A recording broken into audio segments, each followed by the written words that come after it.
Did anyone order a cleric with a side of sass? If so, I'm Dahlia Avalon.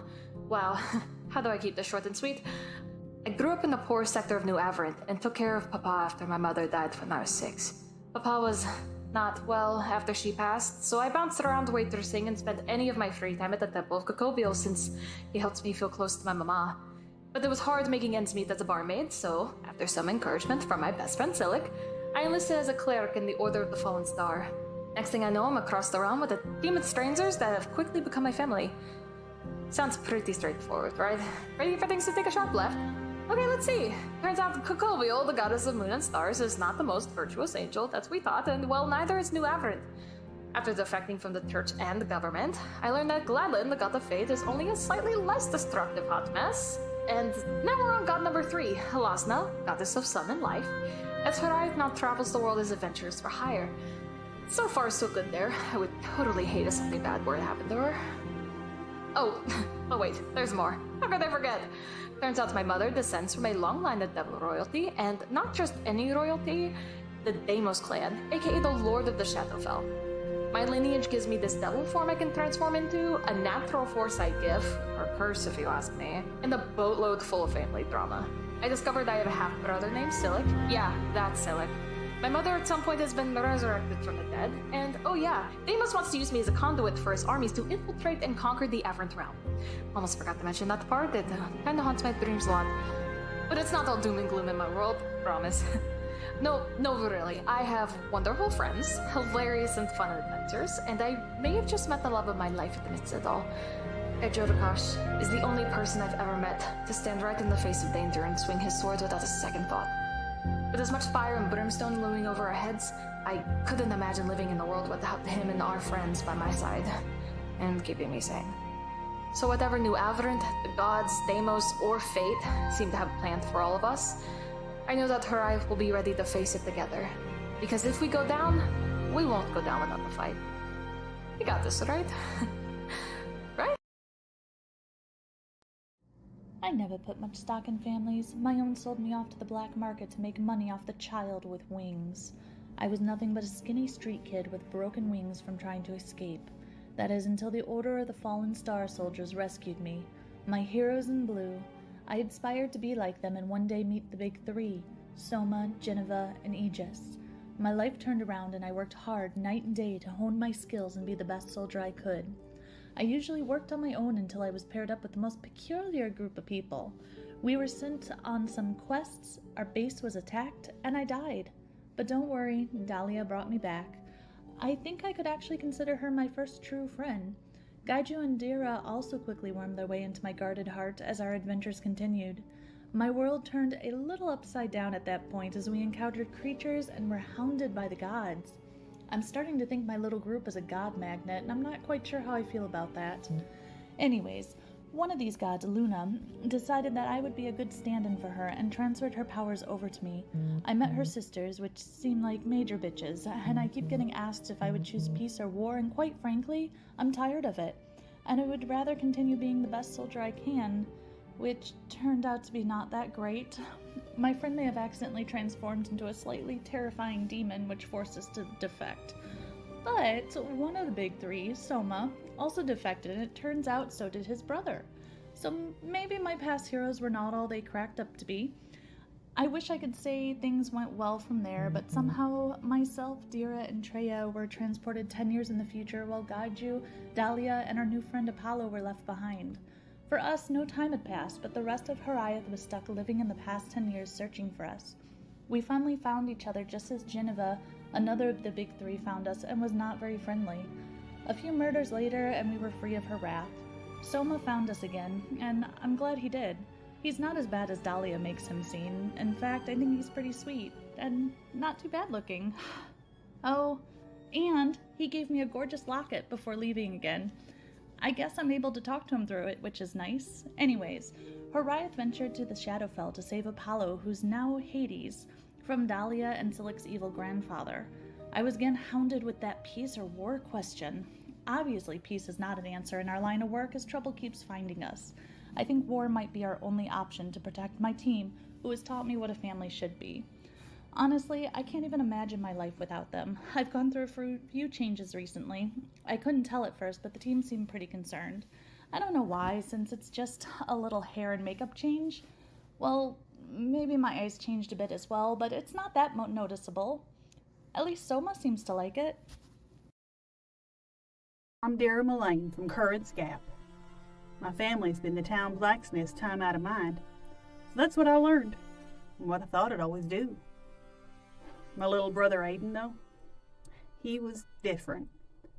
Don't even know where he got half the books he read, and nobody ever really understood what he was on about.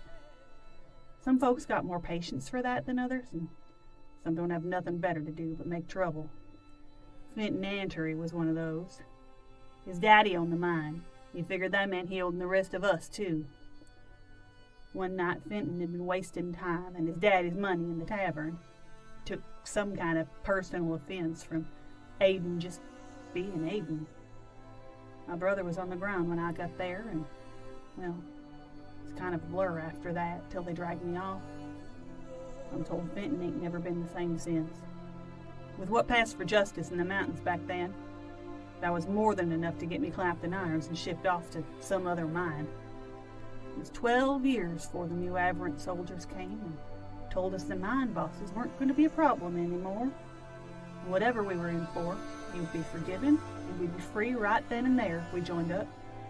Seemed like an easy choice, to be part of the folks aiming to bring peace and justice. And for a while, it made sense. I even heard my brother got to go off to some fancy school to learn magic. I swore my oath to Kokobiel, angel of the moon and stars. Only it turns out she ain't what she's supposed to be, and neither is New Aberrant. It's all complicated. And my team, right? Well, they're mostly all smarter than me, but even I could tell when there wasn't no choice but to leave. So we did, and here we are. What happens next? Well, that's anybody's guess. As the story of Arachnaguy once said, who am I? You sure you want to know? The story of my life is not for the faint of heart. If somebody told you it was a happy tale, if somebody said I was just your average guy, not a care in the world, somebody lied. My name is an outcast. And even worse, due to my abnormal tiefling appearance with wings and tail, I was seen as a freak. I spent most of my days with my head down and my nose in a good book. Books are wonderful. They show you amazing worlds and lead you on amazing adventures. Oh, just like my one favorite story, Shriek, where he goes on an adventure with his reluctant friend Mule and Shortbread Guy. Sorry, I get a bit carried away. Things went well until one day a lad in my studies picked a fight with me. It was then that I discovered I had magical aptitude and at the same moment lost control of it. A fireball erupted from me and exploded in an area around me. Due to my tiefling heritage, I was only slightly hurt, but the boy who started it all wasn't so lucky. The boy's family wanted me expelled from the institute, but Professor Durnick fought to have me stay. The tribunal agreed to allow it, but he was to watch over me and make sure I never used my magic again. He agreed to do so, but in secret trained me to control my powers. It was mildly successful, but I still lose control from time to time. Years passed, and one day I overheard the tale of a woman who was kidnapped and taken to a cave. I felt this was my time to finally become the hero I always read about. Little did I know I would get lost inside cave, but I would meet my found family. We've had so many adventures since, and things have been great. Well, that is until half of them disappeared. Pulled through time, and I was unable to stop the magic, and it broke me. And that's when I came to take the lead. Nice to meet you, finally. I'm Hades, Apollo's other half. See, Apollo is very innocent and has a hard time dealing with extreme stress. During a few majorly stressful moments in his life, I have taken over to get him through those situations. That first came to be during the whole business with the bully and the fireball. At least that was the earliest memory. I lived deep in his consciousness, seeing and hearing all until I'm needed. His friends being split and sent into the future 10 years was just the needed push for me to take the reins again. The only problem is, for the next 10 years, I stayed in control and couldn't talk to him. So for the last 10 years, I've been running around having a grand adventure with Dahlia and Gaiju, who become like siblings to me. Stories we could tell, I could write a book. Anyways, I eventually reconnected with our friends and have been traveling since. Oh, and Apollo has started talking again, taking control for short periods of time. Perhaps he'll take back over soon, and I'll go back to the dark corner of his brain that I usually stay. Which is good, right? Did anyone order a cleric with a side of sass? If so, I'm Dahlia. Wow, how do I keep this short and sweet? I grew up in the poor sector of New Averant and took care of Papa after my mother died when I was 6. Papa was not well after she passed, so I bounced around waitressing and spent any of my free time at the Temple of Cocobio since he helped me feel close to my mama. But it was hard making ends meet as a barmaid, so after some encouragement from my best friend Silic, I enlisted as a cleric in the Order of the Fallen Star. Next thing I know, I'm across the realm with a team of strangers that have quickly become my family. Sounds pretty straightforward, right? Ready for things to take a sharp left? Okay, let's see. Turns out Cocovio, the goddess of moon and stars, is not the most virtuous angel that we thought, and well, neither is New Averant. After defecting from the church and the government, I learned that Gladlin, the god of fate, is only a slightly less destructive hot mess. And now we're on god number 3, Halasna, goddess of sun and life. As Horai now travels the world as adventurers for hire. So far, so good there. I would totally hate if something bad were to happen to her. Oh wait, there's more. How could I forget? Turns out my mother descends from a long line of devil royalty, and not just any royalty, the Deimos clan, aka the Lord of the Shadowfell. My lineage gives me this devil form I can transform into, a natural foresight gift, or curse if you ask me, and a boatload full of family drama. I discovered I have a half-brother named Silic. Yeah, that's Silic. My mother at some point has been resurrected from the dead, and oh yeah, Deimos wants to use me as a conduit for his armies to infiltrate and conquer the Averant realm. Almost forgot to mention that part, it kinda haunts my dreams a lot. But it's not all doom and gloom in my world, promise. No, really, I have wonderful friends, hilarious and fun adventures, and I may have just met the love of my life amidst it all. Ejodakash is the only person I've ever met to stand right in the face of danger and swing his sword without a second thought. With as much fire and brimstone looming over our heads, I couldn't imagine living in a world without him and our friends by my side, and keeping me sane. So whatever New Averant, the gods, Deimos, or fate seem to have planned for all of us, I know that Horai will be ready to face it together. Because if we go down, we won't go down without the fight. We got this, right? Right? I never put much stock in families. My own sold me off to the black market to make money off the child with wings. I was nothing but a skinny street kid with broken wings from trying to escape. That is, until the Order of the Fallen Star soldiers rescued me. My heroes in blue. I aspired to be like them and one day meet the big 3, Soma, Geneva, and Aegis. My life turned around and I worked hard night and day to hone my skills and be the best soldier I could. I usually worked on my own until I was paired up with the most peculiar group of people. We were sent on some quests, our base was attacked, and I died. But don't worry, Dahlia brought me back. I think I could actually consider her my first true friend. Gaiju and Dira also quickly wormed their way into my guarded heart as our adventures continued. My world turned a little upside down at that point as we encountered creatures and were hounded by the gods. I'm starting to think my little group is a god magnet, and I'm not quite sure how I feel about that. Anyways, one of these gods, Luna, decided that I would be a good stand-in for her and transferred her powers over to me. I met her sisters, which seem like major bitches, and I keep getting asked if I would choose peace or war, and quite frankly, I'm tired of it. And I would rather continue being the best soldier I can, which turned out to be not that great. My friend may have accidentally transformed into a slightly terrifying demon, which forced us to defect. But one of the big 3, Soma, also defected, and it turns out so did his brother. So maybe my past heroes were not all they cracked up to be. I wish I could say things went well from there, but somehow myself, Dira, and Treya were transported 10 years in the future, while Gaiju, Dahlia, and our new friend Apollo were left behind. For us, no time had passed, but the rest of Horiath was stuck living in the past 10 years searching for us. We finally found each other just as Geneva, another of the big 3, found us and was not very friendly. A few murders later, and we were free of her wrath. Soma found us again, and I'm glad he did. He's not as bad as Dahlia makes him seem. In fact, I think he's pretty sweet, and not too bad looking. Oh, and he gave me a gorgeous locket before leaving again. I guess I'm able to talk to him through it, which is nice. Anyways, Horiath ventured to the Shadowfell to save Apollo, who's now Hades, from Dahlia and Silic's evil grandfather. I was again hounded with that peace or war question. Obviously, peace is not an answer in our line of work as trouble keeps finding us. I think war might be our only option to protect my team, who has taught me what a family should be. Honestly, I can't even imagine my life without them. I've gone through a few changes recently. I couldn't tell at first, but the team seemed pretty concerned. I don't know why, since it's just a little hair and makeup change. Well, maybe my eyes changed a bit as well, but it's not that noticeable. At least Soma seems to like it. I'm Dara Mullane from Currents Gap. My family's been the town blacksmith's time out of mind. So that's what I learned, and what I thought I'd always do. My little brother Aiden, though, he was different. Don't even know where he got half the books he read, and nobody ever really understood what he was on about. Some folks got more patience for that than others, and some don't have nothing better to do but make trouble. Fenton Antery was one of those. His daddy owned the mine. He figured that meant he owned the rest of us, too. One night, Fenton had been wasting time and his daddy's money in the tavern. Took some kind of personal offense from Aiden just being Aiden.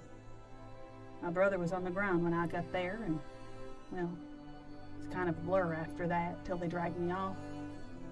I'm told Fenton ain't never been the same since.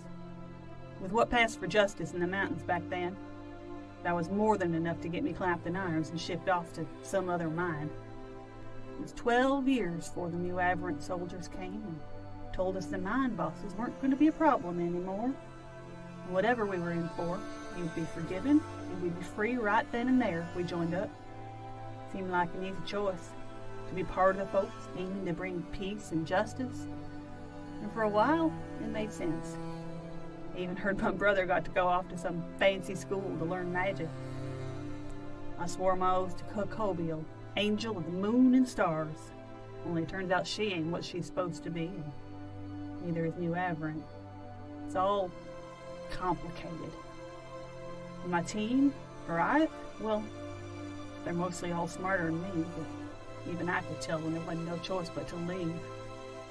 So we did, and here we are. What happens next? Well, that's anybody's guess. As the story of Arachnaguy once said, who am I? You sure you want to know? The story of my life is not for the faint of heart. If somebody told you it was a happy tale, if somebody said I was just your average guy, not a care in the world, somebody lied. My name is Apollo. Abandoned by my mother at the Silverleaf Institute. As a baby, I grew up never knowing her or my father. I grew up living and learning all that I could from the school. Everyone was great. Well, not everyone. Well, really only a few people were nice. The Institute housed the wealthiest of children, mostly. The ones that could afford prodigious education, at least. Because I was an orphan that the school took in, I was seen as an outcast.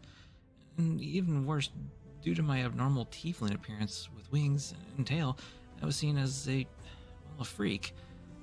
I spent most of my days with my head down and my nose in a good book. Books are wonderful. They show you amazing worlds and lead you on amazing adventures. Oh, just like my one favorite story, Shriek, where he goes on an adventure with his reluctant friend Mule and Shortbread Guy. Sorry, I got a bit carried away.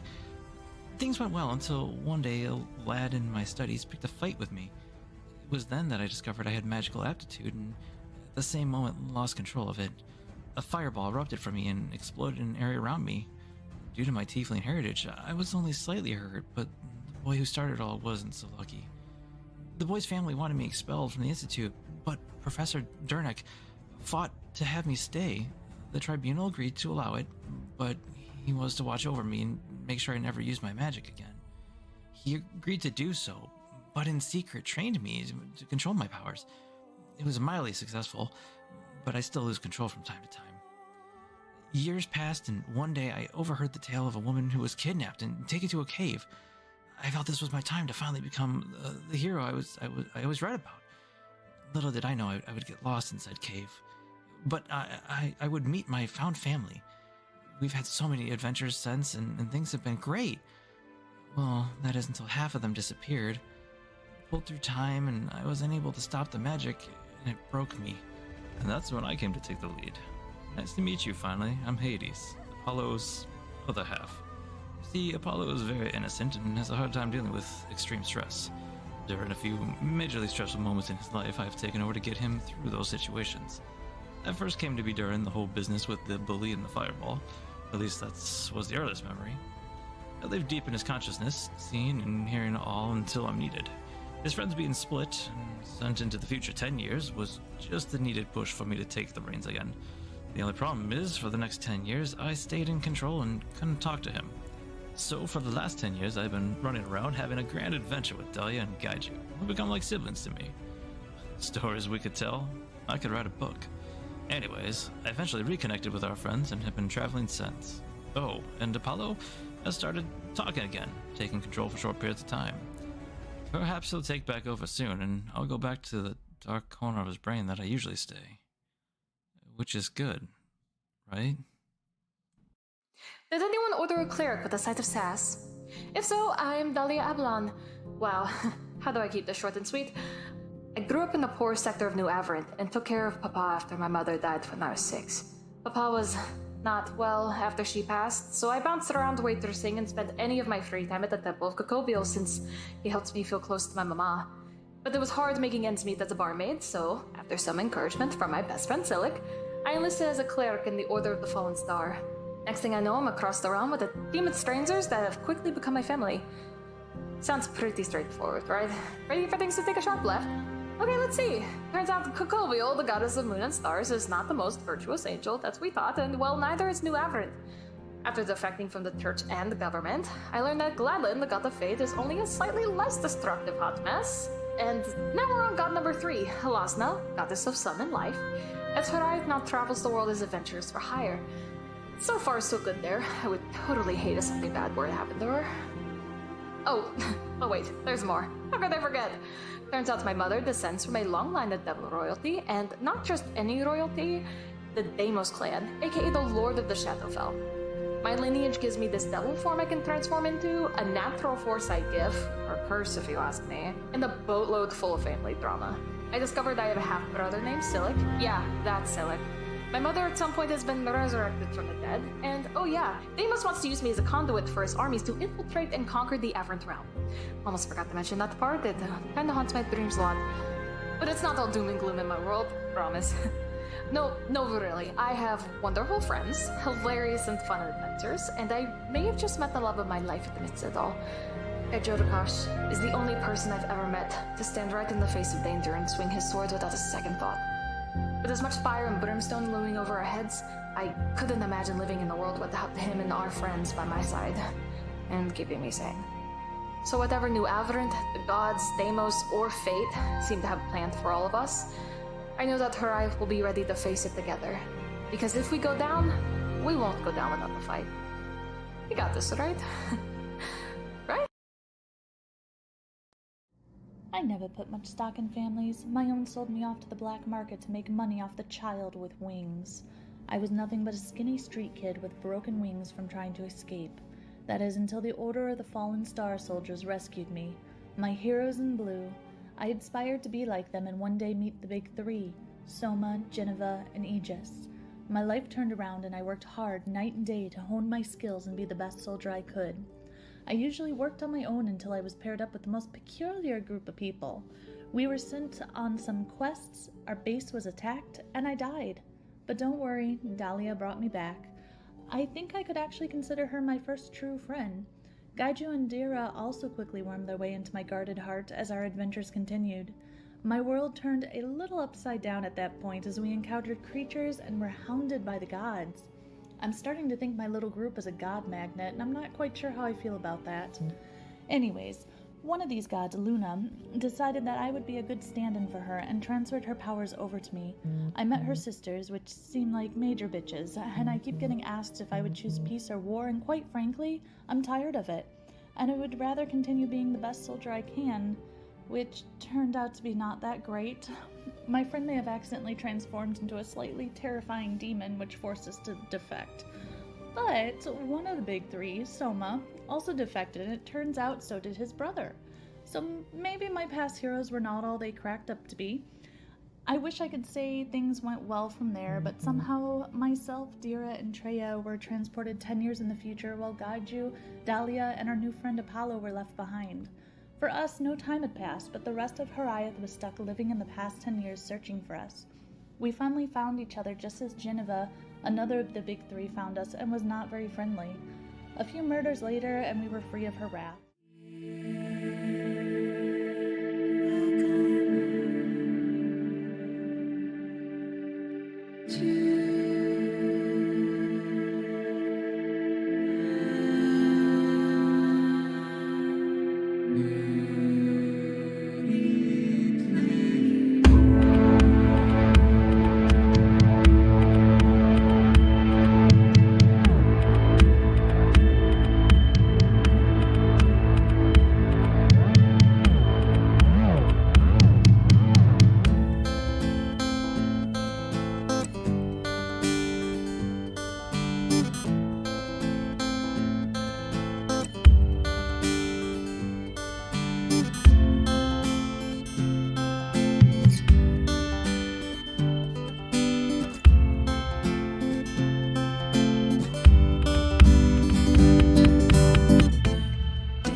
And we're back.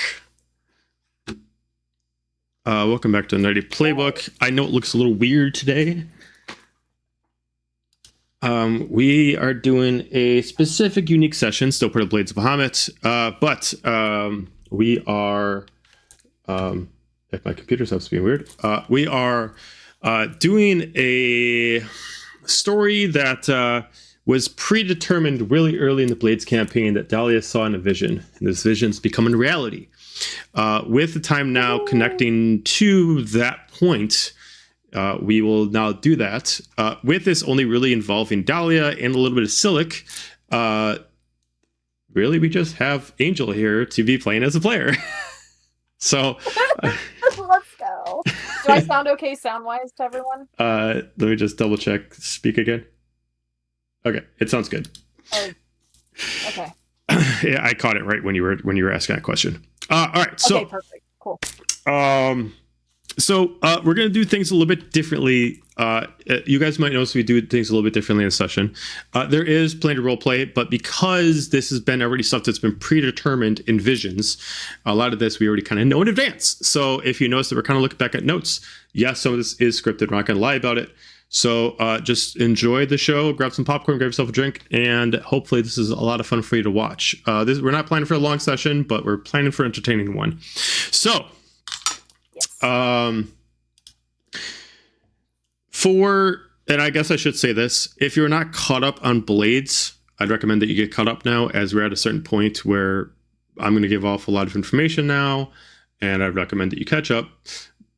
So all our VODs are on YouTube, and you can catch up to the last VODs here on Twitch if you just go into our videos, but we have everything on YouTube, the Nerdy Playbook. But if you're still here and you know exactly what's going on, or you're just here for the funs, you're good. So For the lols. Yes. So last we left off with the Blades. The team themselves finally confronted Soma himself, both being corrupted by the Black Orb and by a lot of negative energy, decided to retaliate at everyone, including his love, Zephynia. They finally were able to defeat him, but unfortunately Zephynia fell along with him as she perished alongside of him. With that, everyone exhausted, they were all taken out and captured by Aberrant. With this process, it was also made apparent that Dahlia is infected by the parasite, the same parasite that actually consumed her mother for several years before she found out her mother was still alive. The parasite itself has a few effects, one being control, to being essentially absorbing of people's emotions and powers while it decides to manipulate, currently under the control of a great devil named Sarastamos, who happens to be Silic and Dahlia's grandfather.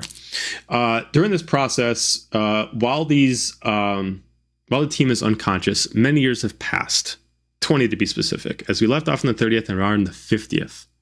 Many things have changed since the last time we were together.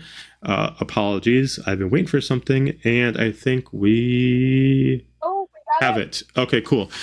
Sweetheart, if you're watching, thank you. I am going to quick open up a file. So bear with me for a second. I just need to make sure I can get this. So hang on one second. Angela, if you want to talk about any kind of things about Bristol or anything like that, feel free while I'm doing this. Oh, sure. I can stall like a mofo. If you are in the Wisconsin or Chicago or surrounding area, and you have not heard of the Bristol Renaissance Fair, first off, I need you to get online and get with the times. And second off, if you have not visited this fair before, what the fuck? we have 2 lovely weekends left. It is such a fun fair. It is my personal favorite fair of all the fairs I've been to, which is about 4 or 5, but let's not talk about that right now. It's a great fair. Because especially yours truly is riding in the fair. I work with the Jousters, and we are your official joust troupe for the Bristol Renaissance Fair. So if you feel like coming tomorrow and Sunday, or you feel like coming next weekend, which is Labor Day weekend, and you have some free time, you should totally come up and come say hi to me and watch us joust and watch us hit each other with lances and swords. I actually am not physically jousting. I'm like doing the pre-show, but I'm pretty important. My horse Very important person right here. I'm a super important person. Yeah, the most important of the fair. Don't mind random Silic appearing on the screen. Oh, he's just swooping in like, would you say fun? Like, just... So if you are up in Bristol Renaissance Fair, you should totally come check us out. We got 2 weekends left for the rest of the fair season. It is such a great fair. And then after Labor Day weekend, I'll actually be off to the New York Renaissance Fair for the rest of the New York Renaissance Fair run. So if you don't live anywhere near Wisconsin and you still want to see me ride a horse and hit things with it, then you can come to the New York Renaissance Fair and watch me there. So that is, are you good? Do I need to stall more? Nope, you're good. You're good. I got the picture on the screen. So I will also say, that the artwork that we have here is made by Kohaku. She is the one who voices Mixus. So if you want to go on her Instagram, I got the handle right at the bottom of the screen. Check it out. She is the one that makes all of our current artwork, but we do have artists all amongst our group. So if you check out all of our pages, everyone kind of dabbles in a little bit of artwork. But Silic and Dahlia are made by Kohaku. So we are now in the 50th year. Several things have changed since then, and major things have changed. With the 50th year, during all this time, Gladland himself, Gladland Rosewind, was a singular only fate god. Due to many things that's happened to him and the power that the fate god sees in 3, his friends Alair Valerian and Veratril decided to split the powers and become fate gods with him, separating the 3 to take away the mental strain. During this process, when Gladland was a fate god, something major happened in Dahlia and Silic's early life. Through this, Dahlia was about to die. Silic in his youth decided to use the powers of his devil lineage to change fate so she survived. During this process, Gladland was unaware, and therefore Silic was able to change destiny and fate without anyone knowing. At this point, with 3 new fate gods taken over, they are making a point to fix what has been broken. Silic is one of those things, as he has fucked with fate too many times, and the price has to be paid. Also, another thing is you guys need to know is, first off, Copial is now at full power. She is now kind of taking her place in very, very, very influential spots in the world as the last remaining form of Luna. And Zarastamos has made his position clear as we are as trying to finally come in from the Shadowfell into the real world. So We open it up on the 3 fate gods. So I'll be playing the 3 fate gods for a little bit. That'll be fun. So we are opening up in Deimos' throne room, right? Would you like to explain where that is or what's going on there before they show up? Or Yes. So as far as the setting, please do not use the picture on the screen. As far as this, I'm just saving for later. Where we are right now is in Shadowfell. The throne room itself is a very lavish, but also very gothic architecture, but very over the top. Within this, Deimos himself, as King of Shadowfell, is on a large golden throne, and very much always looking down his subjects at his feet. Long, open, intricate, kind of like dining hall throne room, really kind of absorbing that kingly duty. But in this area, the 3 fate gods are residing. All right. They appear in a wisp of wind and smoke together as 3, and they manifest in front of the throne where Deimos is residing, and also potentially another person. And they arrive as a group. Oh, I'm so sorry. Let me open my notes. And we have Gladlin, as we have. But we also have now V, and we have Rin also showing up alongside him. They all have very stoic faces. They're newfound gods, specifically Rin and V, as they approach the throne together as a group. And they acknowledge with a bow of their heads Lord Deimos, Cocopial, and they acknowledge her as well. As you see Deimos sitting on his throne, very much in his kingly station, but kind of like draped on the side of his left shoulder, you see the 4 dark, writhing wings of the shadowed Cocopial hanging out there. Unknown at first if she is a subject or if he is a subject, but she is leaning against his throne with a place of power. He just kind of nods. She just kind of looks in curiosity. Joe, who would you say is kind of the main one in charge, or are they all 3 kind of equal? Between the 3 fate gods? Mm-hmm. Alair Valerian. Okay. Rin holds Deimos' gaze and Cocopial's for an amount of moments, and she continues. We have manifested to discuss our new position of power, and it seems that so sorry, man, if I'm butchering this, but it seems that in Gladlin's reign there have been some slips through the cracks.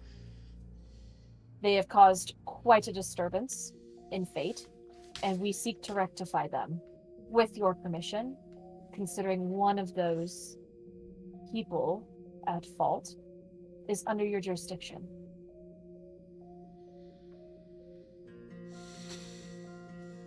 He just keeps looking at you with curiosity as she kind of gleams over to him as he kind of looks up. Hard to tell what they're looking at each other for, but you can tell it's almost like he is inquiring some information from Cocopial, whether that means he's asking for approval or he's just kind of looking up at her. But then he looks back at you with curiosity, but not really saying anything.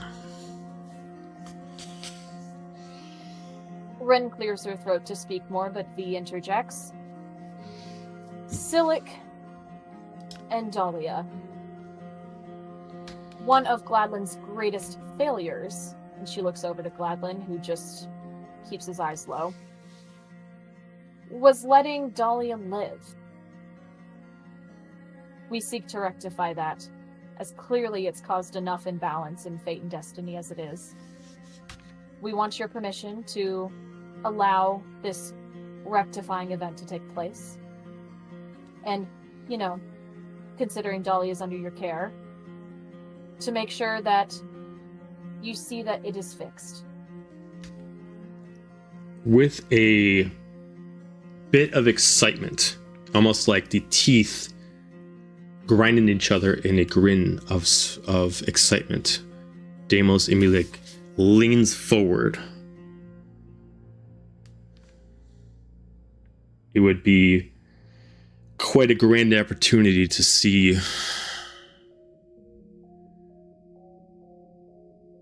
him pay for his due. Allowed to see Silic be punished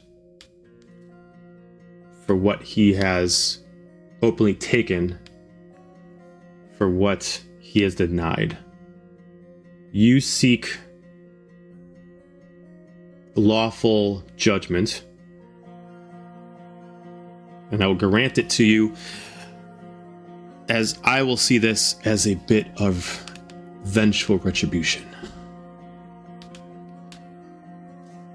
Rin speaks up. Well, obviously, writing fate and destiny itself would be Dahlia dies the way that she was supposed to as a child before Silic intervened, but seeing that you all have a new pawn to play with, I vote we pit them against each other, and the best one survives. The loser, well, they pay the dues. He looks back. Show sure it was Silic, then let it be. He looks back up at Cacopio. Cacopio looks down, and a little bit of like, not a head nod, but kind of like an eye, kind of like approval as he looks down. This can be more exciting than you started. Instead of just taking one's life, you have them pit against each other. He immediately just slams his fist down as he stands up. Go. Do what needs to be done. Take her. Use her. Pit them against each other and allow fate to fix in the way that you see and deem correct. And I will be there to watch from a distance. But know that only one can survive. If either one of them, if both of them survive, you will all be judged for this. You want them pitted against each other, you want one of them to fall, then make sure that one of them falls. Be there to watch, be there to judge, and be there to make sure the job is complete. Rin speaks. We are willing to do what needs to be done, and we will oversee that it is done correctly. And whoever falls, they will be punished accordingly. Our goal is to only see that fate is corrected and fate stands, and that the balance is not interrupted. With your blessing, then send Dahlia that way, and we will make sure it plays out. As he just looks back up the Copial and just puts his head down, as his eyes just start to glow, he just looks back as you just hear him communicate to someone in the shadows. Let it be done.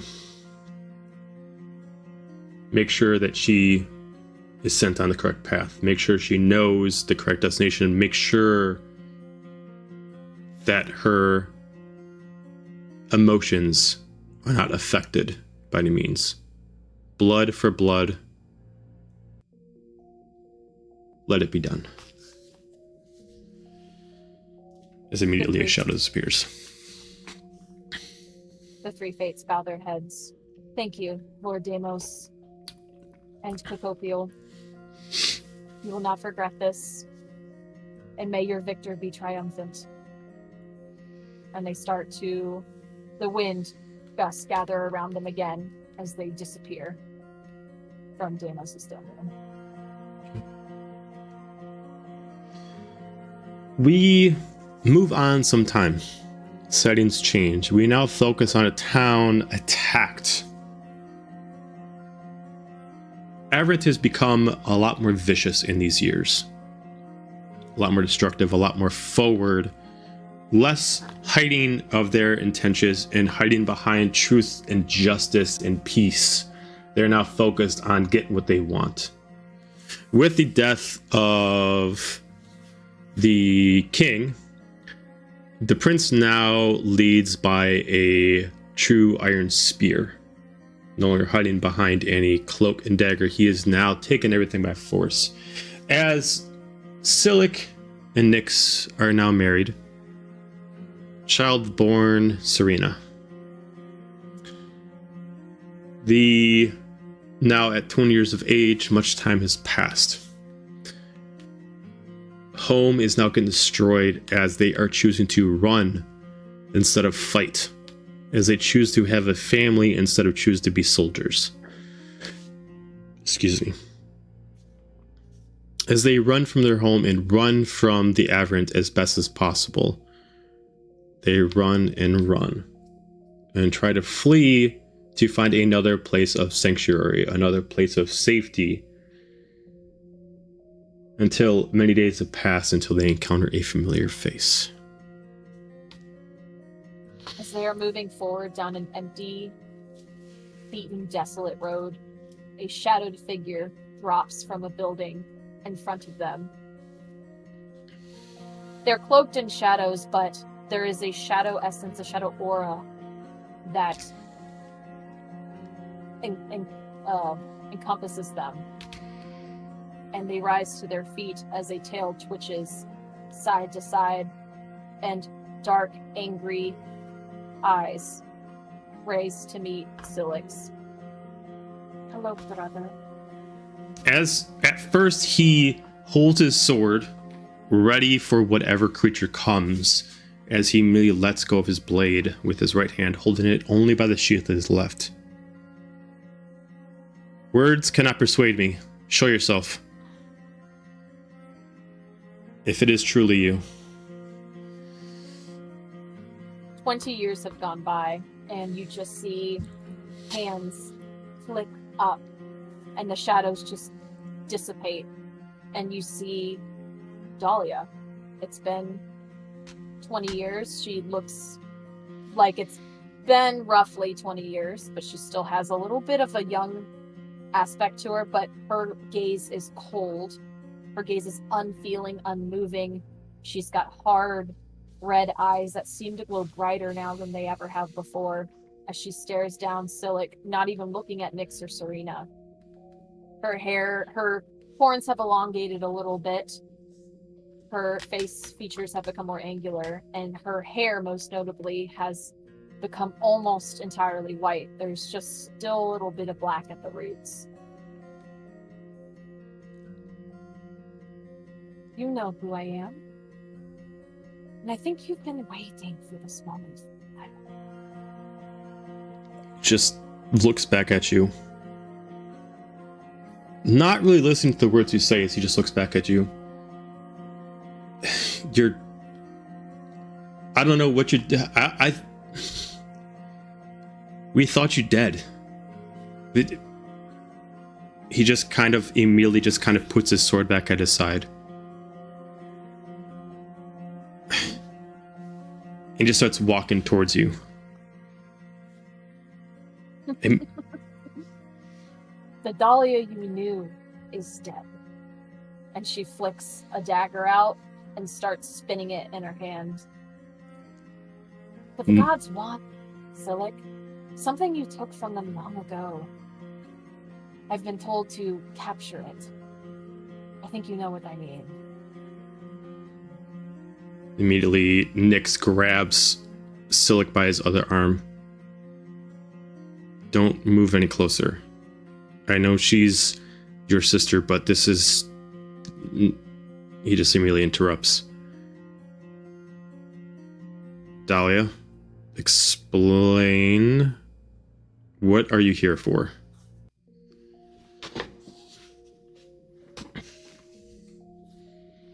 You want to know what I'm here for? I'm here for you. It's been so long since we've last seen each other. It's been like 20 years, hasn't it? I'm here for you. The fates wanted me here. So here I am. Since you know you've avoided me for this entire time. Just come to find you after all.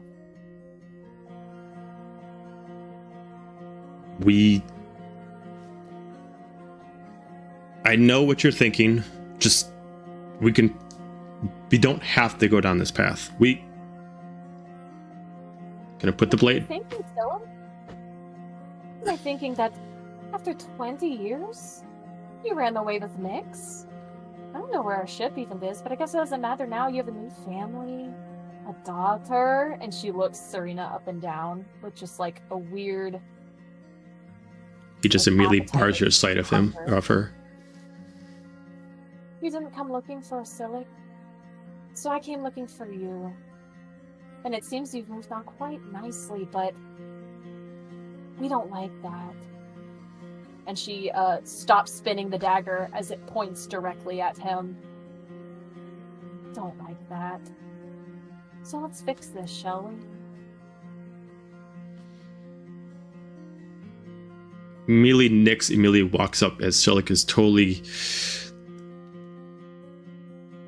both confused and dumbfounded this has actually happened. Like he thought he could avoid this forever, trying to hide a lie that he's been trying to contain for some time. As she immediately walks up and walks up to you, he's not going to fight you. He's not. As she keeps going 5 feet closer, 5 feet closer, this isn't going to happen. I don't know who has a grip on you. I don't know who has control of you. But if you truly love your brother, you won't do this. Put down the blades and let's leave. You don't have to be a stranger. We can run together. She just immediately walks closer to you within 5 feet of you. As she just immediately puts her hands on your shoulders and just looks at you. We don't have to do this. I lower the daggers to my sides. I just look at Nix. I look between Silic and then back at Nix. And I'm just like, it's been so long. Why didn't you look for me? And you see like this emotion just wash over her face. I waited for you. I thought you were dead. I didn't even try. Silic starts walking up slowly behind her, thinking that, like, this is just really what it appears to be as he starts walking up. We did try. We tried for years. We tried to find you, but you were nowhere to be found. We thought you dead. So you gave up? And you had a baby? And you moved on? And you forgot about me? And suddenly the dagger flicks up. But I haven't forgotten about you. And she sticks it straight up into Nix. Through the chest. Immediately through this, Silic only sees, due to the size of the blade, nothing behind, but immediately her just kind of like twitching a little bit. Next, she immediately turns around with the blade. She holds it in her hand and she immediately drops down. The fuck you do? As he immediately starts running towards you and immediately trying to grab Nix. As he immediately just takes her and holds her in his arms. I let her stumble and fall, and I let him run up to her. I'm biding my time. You know, they wouldn't be involved if you'd just done what the Fates had wanted you to do to begin with. You wanted to fix this, right? You know they were mad at you this whole time. They came and bothered me for however long. I'm just not procrastinating anymore. Feels good, doesn't it? His calm eyes immediately turn into the seriousness that he's had before as he immediately lowers down his eyebrows and immediately looks at you with more demonic rage than possible. As he immediately looks up, as immediately thunder and lightning cracks, shooting down, rain starts pouring. With it, you see 3 figures shadowed into the sky. A large leviathan, a giant paladin blanketed in black armor, and a dragon covered in green and darkness, as they are all there in judgment. Just immediately looks at Nix with her last life in her as he just holds her in his arm tight. Just looks at you. He just takes his blade and he immediately slices into the air. With Serena behind him, he immediately takes Nyx and gives her to her. Run. I'll come find you. Run fast. Don't let her find you. She just immediately looks, not truly understanding who you are. She immediately just runs crying, taking her mother with her. He immediately closes it behind him. I don't know what the fuck is going on with you. I don't know what you did. I don't know why you did it. I won't kill you. But I need answers. Who is doing this to you? Before the portal can close, as Serena drags her dying or now dead mother through the portal, Dahlia just meets her gaze and goes, "Hi, niece. Goodbye, niece," and lets the portal close. With just a shocked face on her eyes, she just immediately looks under, realizing who you were as the portal closes behind her. Forget her Dahlia face. looks up. It's a shame Nyx had to die. You know, I always had strong feelings about her coming on missions to begin with. If she just, stayed out of the way every time, she wouldn't be in this mess, would she? He just ignores you looking up in the sky. Just looks down at you. They're here. I had visions about this moment for so long. It's kind of crazy it's already happening, isn't it? Did you have visions too? Did you just think it would never happen? You just pretended you never did what you did and let me live, that we wouldn't end up in this mess? I cannot lie. I was hoping that I could deny it for as long as possible. Cannot lie that I was hoping that fate would not try to fix itself. Looks back up in the sky as you see him staring down. I see that my cheating fate has caught up to me. I see now that I shouldn't have cheated fate. I see now I shouldn't have let you live. And I see now that, Dahlia, I must kill you. We're gonna roll initiative. If only you had done it sooner. Maybe Nyx would still be alive. Go ahead and put your token on the battlefield. Let's go! I'm gonna quick modify my token because I got the new character. So give me one hot second, guys. We're actually gonna, you know what? Let's do this. I'm gonna quick switch us to a break screen. I know it's really early, but I'm gonna just switch us to a break screen. I apologize. I could just finish the artwork, and I want to make sure I get this the best possible look as possible. So give us 5 minutes. Don't go anywhere. Give us 5 minutes. Let's get our script variants back on. Grab your popcorn, grab a drink. We'll be right back for the much-awaited Dahlia Silic battle. Hey, let's go.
All right, we are back. All right, let's roll initiative.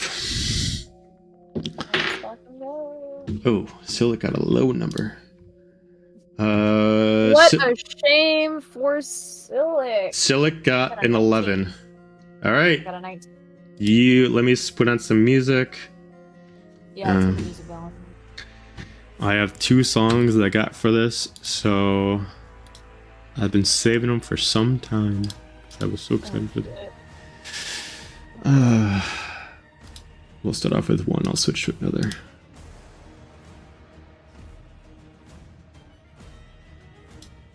Alright, lead it off. Alrighty. Dahlia is going to look at Silic with the other dagger in her hand, as the other one is now embedded in his chest, R.I.P. She's gonna cock a head towards Silic, and she's just like, oh, I've been waiting for this for a little over 20 years. She's gonna throw her classic guiding bolt at him. Okay. Ooh. That's a 23 to hit. That's a hit.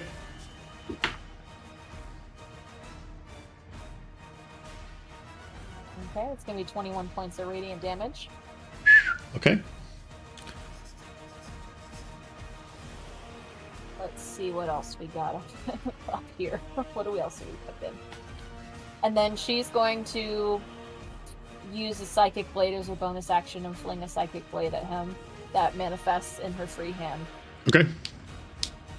And that's gonna be... Ooh. That's gonna be a 16 to hit. He is going to... Well, actually, that's a miss. Never mind. It's a miss. Yeah. I figured it might be. So, as it misses, she's going to move forward and then up the stairs, and it's Okay. kind of like a.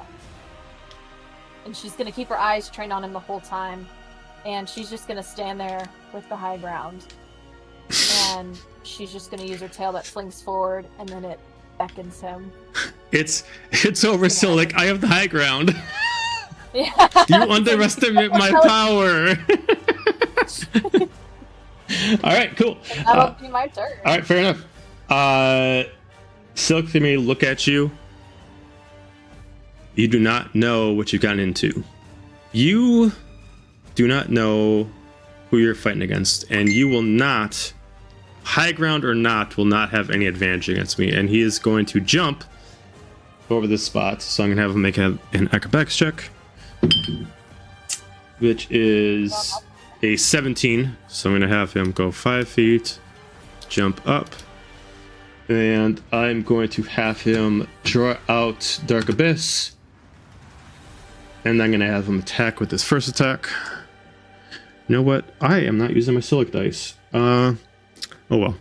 Oh shit! Natural 20. Fuck.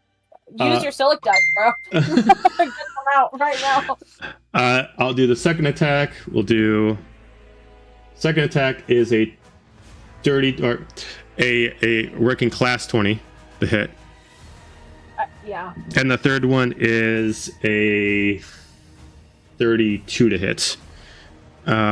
So do you need me to break them up, or do you just want me to add them? Just add them up for right now. Okay.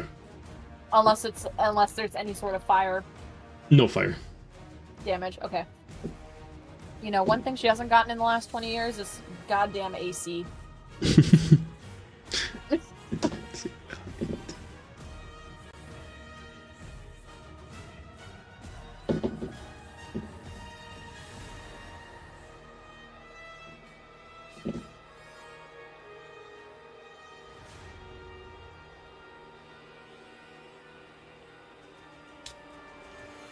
Uh, 75 points of force damage. As it immediately just slashes up, down, as immediately the energy from the energy from Mizuchi immediately strikes down several times. As he immediately, after the 3 strikes, he immediately sheathes the blade as he looks at you. Regret your decision yet? Do you want to back down from this fruitless battle? I'm not here to play games. Change your decision now and we'll hold back. Strike at me one more time and I will not hold back. I'll end his turn there. Dahlia is going to look up. So she's battered. She's pretty battered right now. She's going to look up at the fates and see if they have anything to input. And if they choose to interject, she's gonna cast Cure Wounds on herself. So something I didn't tell you is because if you contact the Fates, they're on your side because of what he wants. So Oh. pick which one you want to contact. I was waiting for them to interject and tell Silicky sucks, but hey, if they're gonna speak to me, I'm not complaining. I'll talk to Rin, the Rin? scene queen here. Okay, Yeah. all of a sudden your weapon gets enchanted. You now have 10 feet of reach, and you apply additional 1d12 points of damage.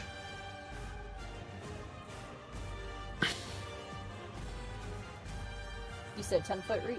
Yep. No joke, you can secrets from here, you guys.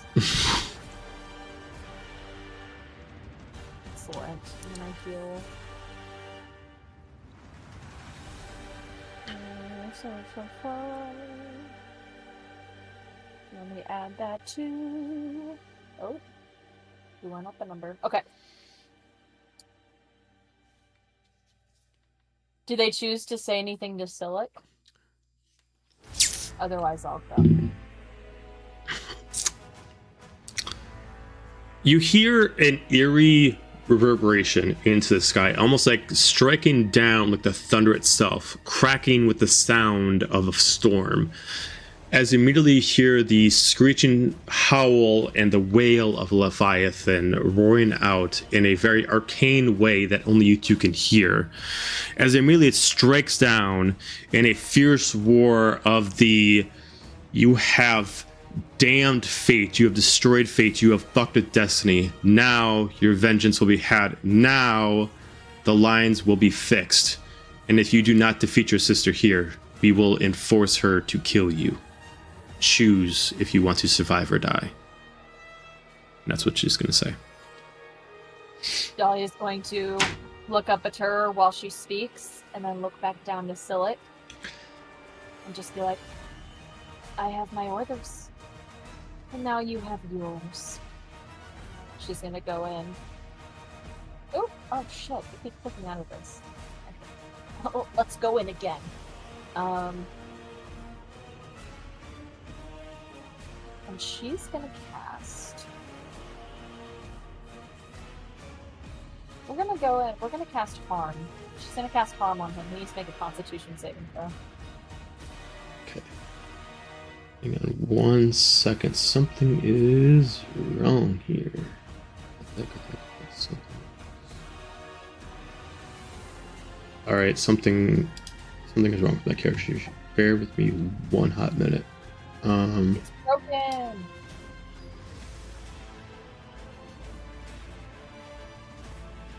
For some reason, even though I'm loading up Silik, it's actually loading up Soma. And I don't know why. Yeah. Don't hit me as hard as him. Right? Or Silik in campaign 3. Don't hit me as hard as him. Right? I'm not there yet.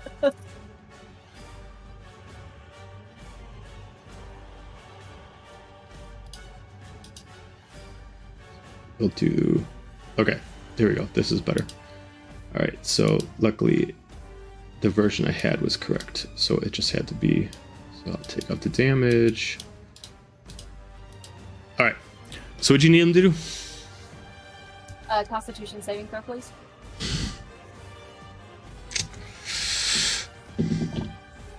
Oh, that's cocked.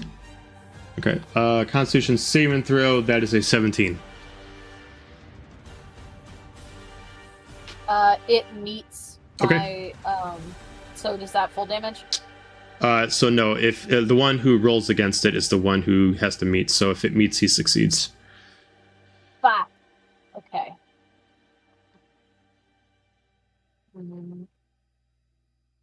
Let me triple check something. So as a kind of a cheat rule, whoever rolls is the one that gets to win on a meet. So if you roll to attack and you meet, you succeed. If you roll on a saving throw and you meet, you succeed. Okay. That's kind of the cheat thing I remember. No, you're good. Just one little thing. Okay. No, I was just making sure I don't have something to say get fucked. But I don't. So you're not getting fucked. I mean, you will get fucked, but anyway, I'm just gonna roll the damage. Fair enough. Okay, so you will take half of 62. Oh shit. Necrotic damage. 31 points. Woo, boy. All right. I really would have loved for it to be 62 just to really show them, but obviously that didn't happen. So. All right. And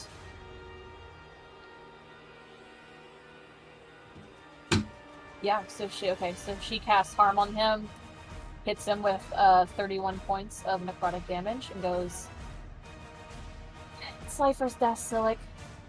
Who else's death is going to be tonight? Yours or mine? You want to join Nyx?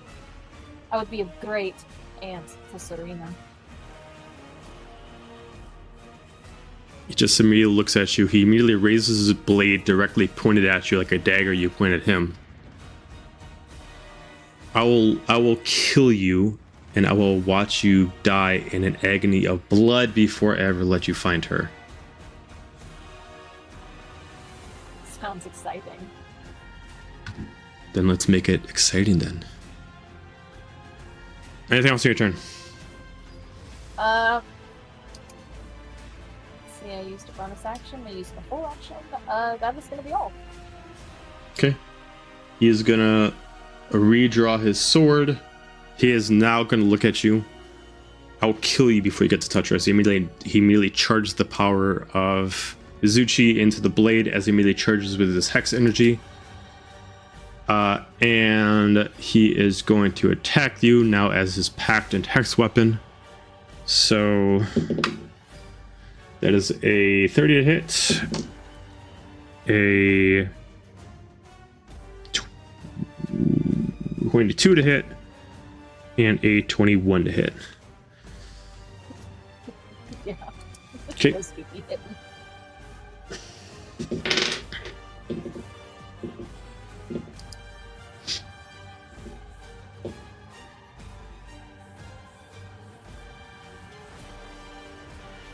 He is going to do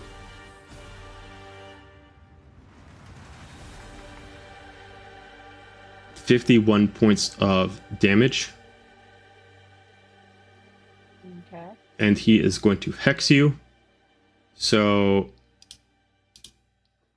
it's been a while since I played this one.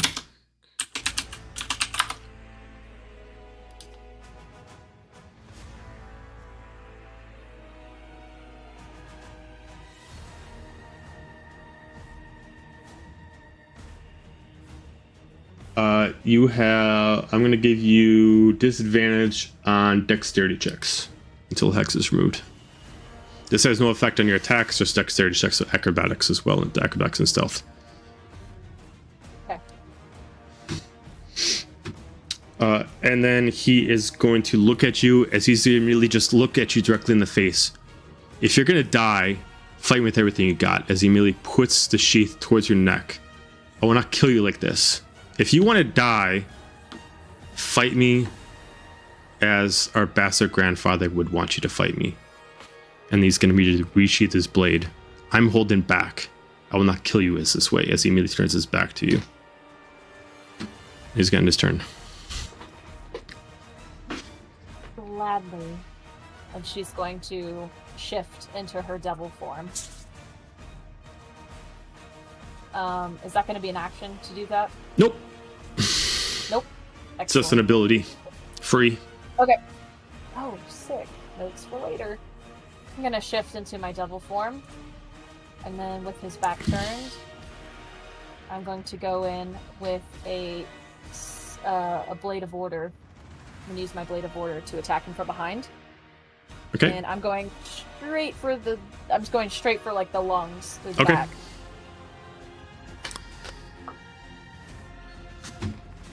Okay. It's gonna be a 29 to hit. Okay. 29's a hit. Alright, and then I got 30. Okay. I'll go ahead and use the bonus action for another 29. Okay. So, He's going to cast Hellish Rebuke on you. alright. And he is going to do...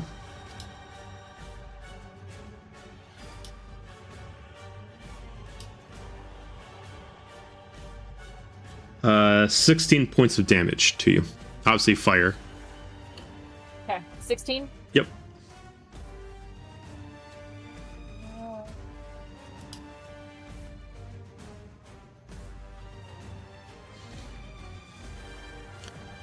Okay, and the 1d12 that Rin has now bestowed upon my beautiful soul, that's going to apply to each roll, right?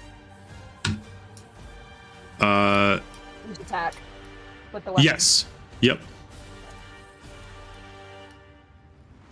Okay, so with the weapon attacks, I believe I have sneak attack because I'm within 5.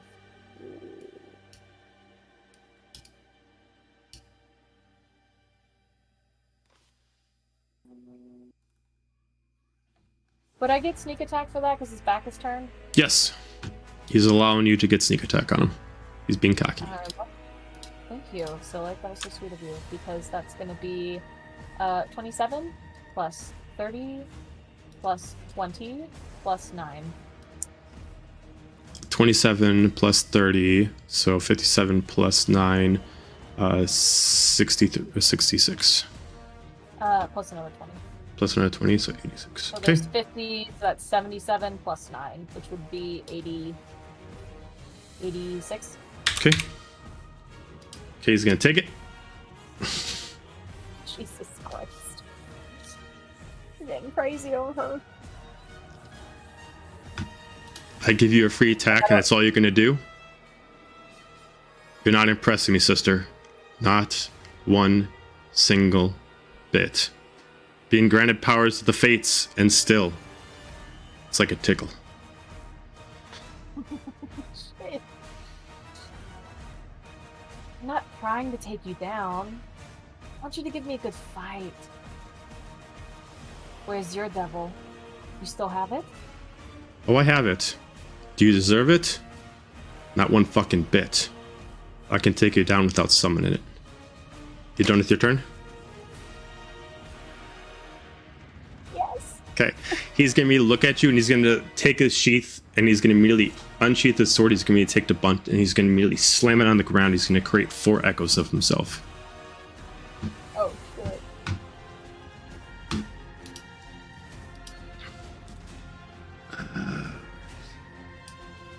I know how it's gonna kill me. Is that how it's gonna go?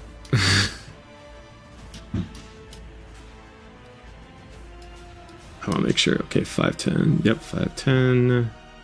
And 5. Yep.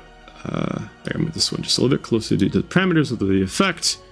And he's going to resheath his sword as all of them look exactly like him, but they look a little bit of an after image. As you can tell a difference. The one you're looking at is real. You can tell which one's real and which one's fake. And then he is going to that would be his bonus action, so he is going to attack. And he is going to attack you again with Dark Abyss. But he's going to use an ability. As he's going to immediately put a charge into it, and he's going to immediately resheath his sword, and he's going to put it back. Now, let's see how good you are. And he's going to his turn there. Go ahead. I'm gonna cast a glance at the other Silix around me and just be like, is this a test to think that after 20 years I don't know the real you? And I'm going to hit him with another Blade of Order. Okay. Okay, that's a 23 to hit. That's it. Okay. Go ahead and roll damage for that one. That's 29 points of damage plus. Thank you, Rin, for that 1 extra point. So that's 30 damage Okay. total. So He's gonna stab him with it. okay, as you immediately stab him with it, the echo shatters like glass. As you find out you're attacking the wrong one. Immediately, the echoes rechange, and this is the primary. As he switches spot with his echo as a reaction. He immediately just resheaths his sword as he looks at you. You don't see with clearest eyes, do you? Immediately re-puts his sword back down. If you can't hit a simple target that moves like that, you don't need my double form. You're gonna die stabbing yourself.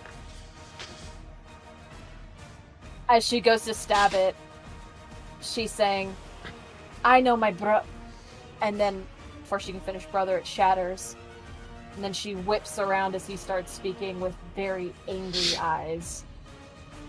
And she goes, you always loved playing games, didn't you? Like you played games the first half of my life by lying to me, pretending you weren't my brother? It's really funny, now that I have 20 years to laugh about it. And she'll go in for another attack at him now.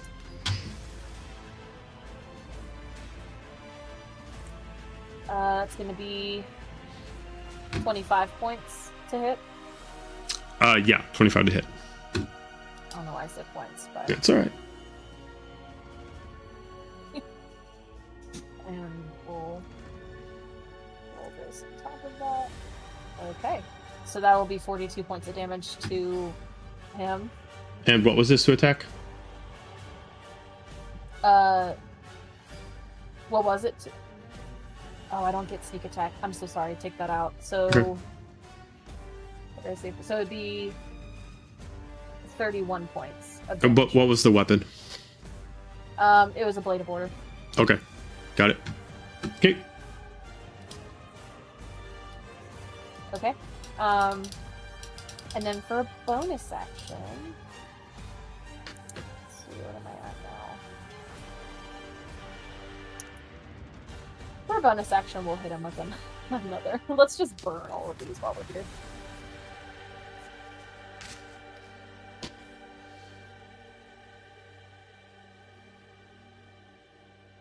Oh, I didn't mean to roll that physically.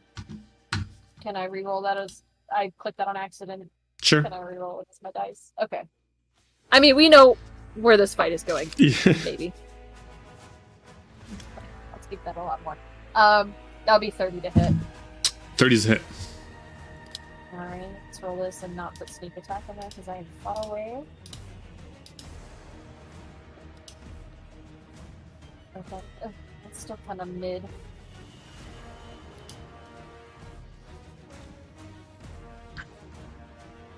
Okay, that'll be 22 points of damage. Okay. And then she's gonna move down to this one, which is, as of right now, him. Okay. And be like, I don't have to make clones of myself to fight you. It's pretty pathetic, actually, if you ask me. You can't take me by yourself? Pathetic words from someone who can't fight using her regular form. He's going to immediately bonus action Misty Step. He's going to go right on top of the ledge. And he is going to immediately go into a samurai slashing position. He's going to end his turn there. You've seen this attack before. But at the same time, the echoes also do the same position. Your turn. I'm gonna roll my eyes. I'm just gonna guiding bolt him. Okay. Alright.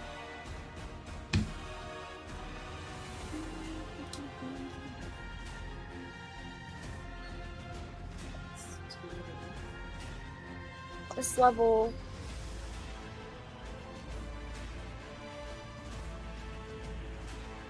$24. 24's hit. Do it at the same one again. 24 again. Mm-hmm. Did I say 24 before? Okay, yeah. Yep. That was 2.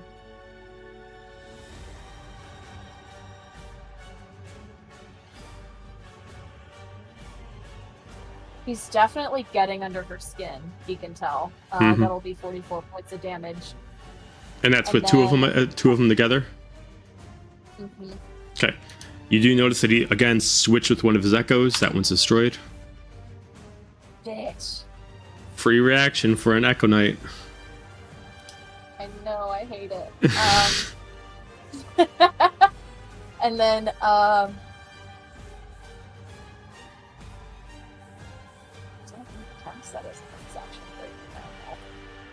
hit him with a blade. Can I tell which one he's gone into if it's one or the other? You assume it's this one. I assume. I mean, based off of the way that it is, the Echo naturally has kind of like an ethereal glow to it. And that's Yeah. what this one has, is the glow. But so did this one before, but when he switched, this one lost its glow. So you assume this is him. That's, reason enough to hit him with a 28 to hit. Or I'm sorry, 22. 22 to hit. That's it?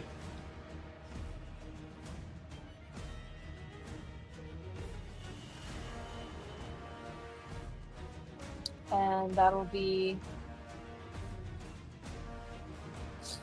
I keep forgetting I have this D12 that Rin so kindly gave me. Thank you to Rin. For 17 points of damage. Okay, he'll take the 17 points. I'm gonna move up to this one. Okay. Why are you running, brother? Fight me. He's just going to look at you, and he's just not even going to give you the time of day. Anything else on the rest of your turn? Nope. Okay. At the beginning of this turn, he's going to finish his legendary based off his sword. And he's going to do Void Slash. So I need you to give me a Constitution saving throw, please.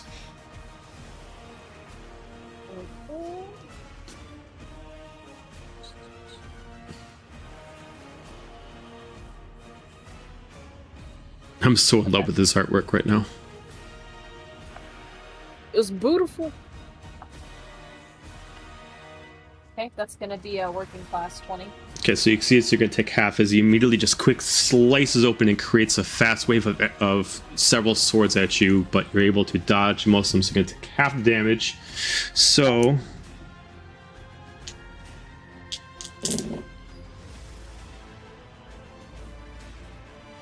that is 46 points of slashing damage.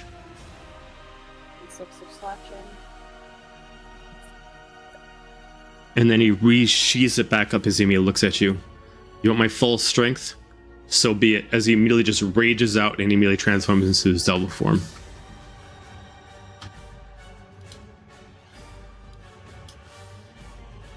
Let me give him his boost to devil lineage. And then Does the Echo Knight go away nope. when he does? It just turns into it too? No, his Echo Knight turns into it stays as regular Silic. Okay. It only is a devil form if he summons it as in his devil form, so it stays as regular Silic. And then he is going to then immediately keep his sword on the side. You might have made me transform, but you're not worth the blade, as he's going to really summon his 2 spectral swords, daggers in his hands, and he's going to attack you with his daggers. You want to fight with blades? Small little kitchen knives? Let's do it. And then he's going to attack you with 1 dagger. That's a natural 20. He's going to attack you with the offhand. That is a... There's a... What? Oh, okay. That's a 23. Extra attack. 16. Miss. Miss. And then... Oh no, he wouldn't get third attack because he doesn't have a third attack. It would only be based off of his Dark Abyss. Alright, so... With those together, you're going to take...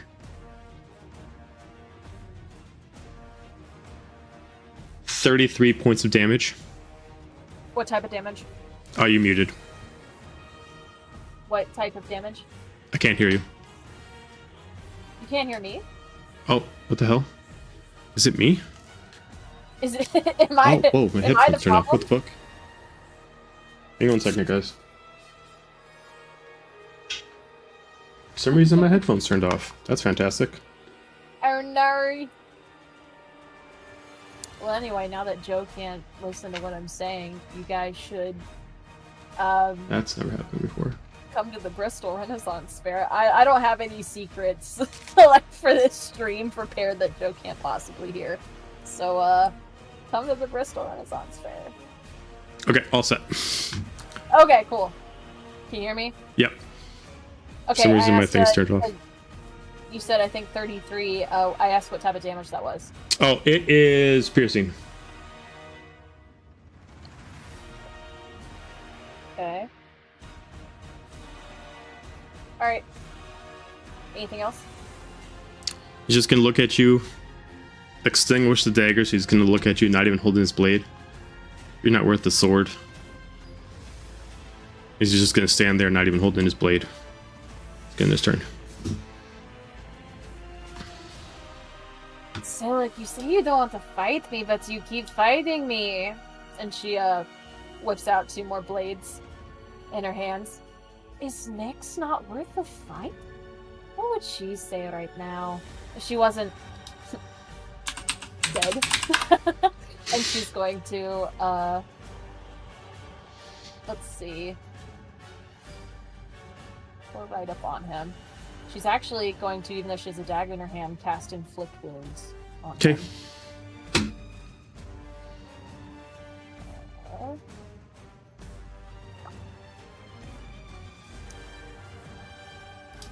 That's gonna be a 23 to hit.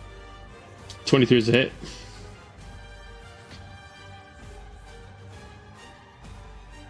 Oh my god, this one is spinning forever. Tell me! Okay, so it's the higher one, so yay. That's gonna be 48 points in necrotic damage. Okay, reaction switches to Echo. Oh, you slut. Fuck. She's gonna watch the echo dissipate, and she's gonna turn to him, and there's just like a glaring anger in her eyes, and it's just like, stop running! And she's going to hit Stop him. sucking! I'm not sucking, I'm doing great! What are you talking about? She's gonna hit him with an Eldritch Blast. Okay.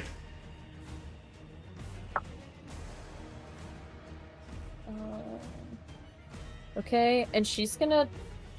There's 4... Okay, so there's 4 beams per spell. Do I have to roll for each beam to see if it hits?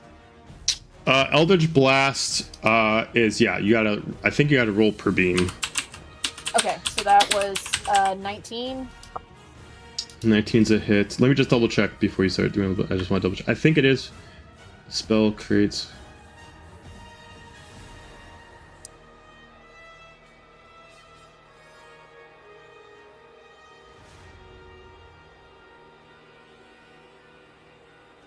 Oh, nope, yep, it's just 1, so it does hit based off the rules that are set currently in D&D Beyond. So 1 Okay, hit. so I just roll damage 4 times. Mm-hmm.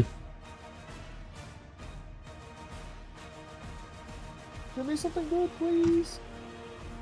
So mid. Okay, so... Ooh, I get Blessed Strike on it on top of that, so that's going to be 9 plus 8 plus 7 plus 5. Okay, he's gonna spend two charges from Dark Abyss, and he's going to deflect as he immediately just blocks the blades. He's going to use it to a 1d10 plus his Dex mod to try to reduce it. So he's going to reduce it by 12.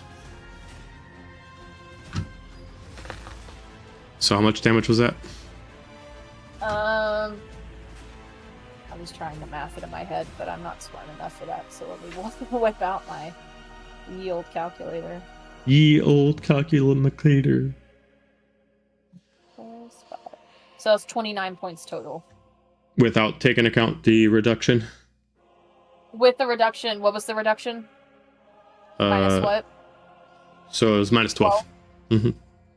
Yeah, so that would be 17 points. Okay.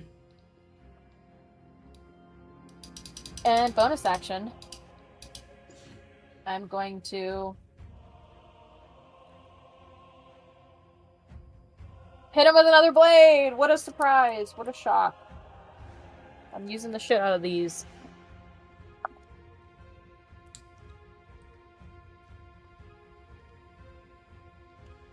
Okay, it's 14. Plus 31. 31 to hit? Yep. Yep.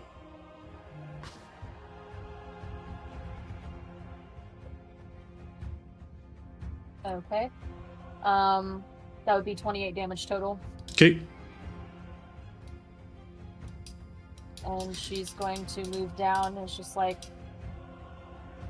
if you're done hiding from the past, from me, you know, things you're just so good at, I'd like to fight now. And she's gonna end her turn. Okay. He's getting me to look up in the sky. You gave her one blessing. Give her another one. She can't do this on her own. And he's going to look at you. And this bullshit Eldritch Blast. You weren't able to do that before. Something new, huh? You've only just learned an Eldritch Blast. As he starts channeling in his hand. I was born with it. And then he's gonna... Yeah.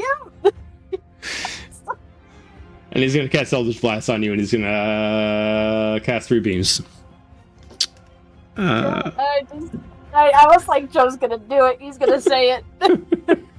All right. That's going to be a 27 to hit. I'm sorry, 26 to hit. I gladly will let that be a hit because it was just funny. 32 points of force damage. So beams come against you, and then you're gonna get pushed back per beam 10 feet. So you're gonna get pushed back 30 feet. Okay, and that was how much damage? I'm sorry. I think I said 32, but I could be wrong. Yeah. But let's. Yeah. It was 30 something. Yeah, let's say 32. That sounds great. Sounds cash fucking money to me. All right. Okay, I need to pause this for a second. Check out Amber's photo in the chat. Hey. It's pretty badass. Looks like Silic and Dahlia are going to a rave, but whatever. I don't know why, but like for some reason the song "It's the Final No countdown. in my head. Maybe it was the rave lights. All right, so you get pushed back 30 feet. And It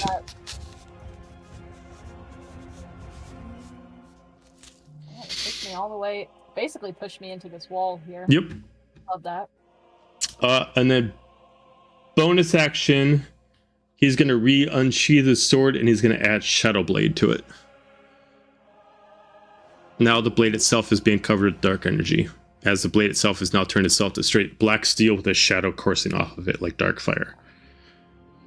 As he just immediately looks at you. You done being a bitch yet? He's gonna end his turn. She's going to against the wall and stagger for a second to right herself, and there's blood dripping from her mouth, and she's going to look up at the gods and be like, well, what do you want out of this fight? You gonna help me kill him, or you just gonna watch? Which one do you want to talk to? I'm talking to all of them. Okay. Say that would have been the first one. So immediately you feel a blessing from Gladlin. Gladlin's blessing allows you to heal for 20, and you have advantage on wisdom, charisma, and intelligence saving throws.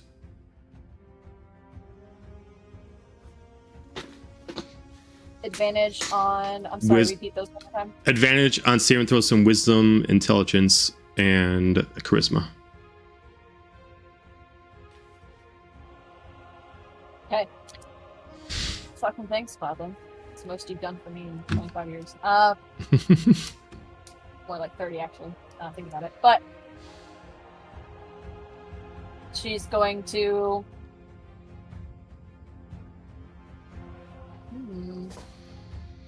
She's going to cast Spirit Guardians on herself. Okay. Just in case she decides to get in range. So got that going. And then... Ooh, hold on, I didn't do this math correctly. Okay, I'll figure that out later. Then she's going to hit him with a Blade of Order. Are we surprised? I just look at everything and I'm just like, nah, Blade of Order is still the best. 27. Yep. And then I'll just go ahead and roll for my bonus, which would be a 25. Okay.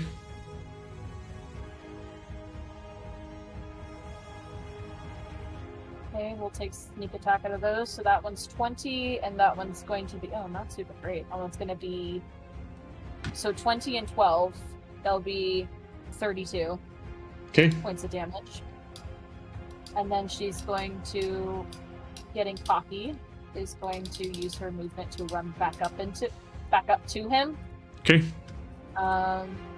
And now with the fact that she's got Spirit Guardians up, he needs to make a let me double check. It's a Constitution, I believe. Wisdom saving throw. Sorry, wisdom saving throw. That's only a 2. He gets fucked. And then he dies, and the session is over. No, Auto okay. fail. Congratulations. Auto I win. butcher. All right, he takes 13 points of radiant damage as well.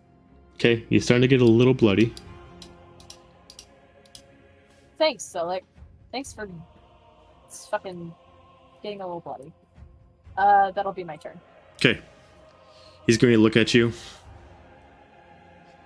So, you can actually do something for once. All that for some blood. Think you can do some more? Or is that all you fucking got? And he's going to create echoes again. Okay. Fuck! No, I hate those things! So, one there. One there. One there. One there. And he's gonna resheath his sword. And he's gonna look at you straight in the eye as every one of them speaks individually. Can you tell which one of us we are? And he immediately sheathes his sword as they all look exactly the same. And he's just gonna look at you. Again, not worth the blade. You'll be lucky that you even can survive this before I can take that sword away from you. And his turn there. Dahlia's going to glance around at all of them as they all speak in unison. She's gonna look up at the gods. You're gods! For fuck's sake! This fight's gone on long enough. I'm getting tired. Take them down or something! Immediately, Well, Gladlin responds with a lightning strike and a thunder's crash. We do not interfere. You know your orders. Kill him or die. We are here to watch to make sure the job is done. As immediately V strikes down, this is our last blessing from you. If you cannot kill him, you are not worth our time. And you're going to get healed for 100 hit points. shit. I wasn't even hurting that bad. Can I dice those out? No. I was just being an asshole. Alright, so I'll go back to full health. She's gonna look at them as they speak. No wonder Dahlia never liked any of you. And she's gonna go in and hit him. V. No, just do inflict wounds again. Just really butters my uncle. So, can I hit him twice with inflict wounds? It's a spell attack, so no. Okay. Worth asking. I was a natural 20 though. Okay. I'm so cocky as though I don't know how this is gonna play out whatsoever.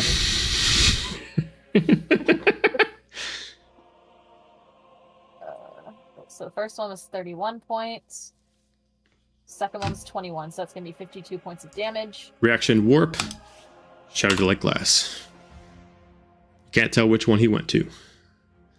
Oh, sucks. Alright. Can't tell which one he went to.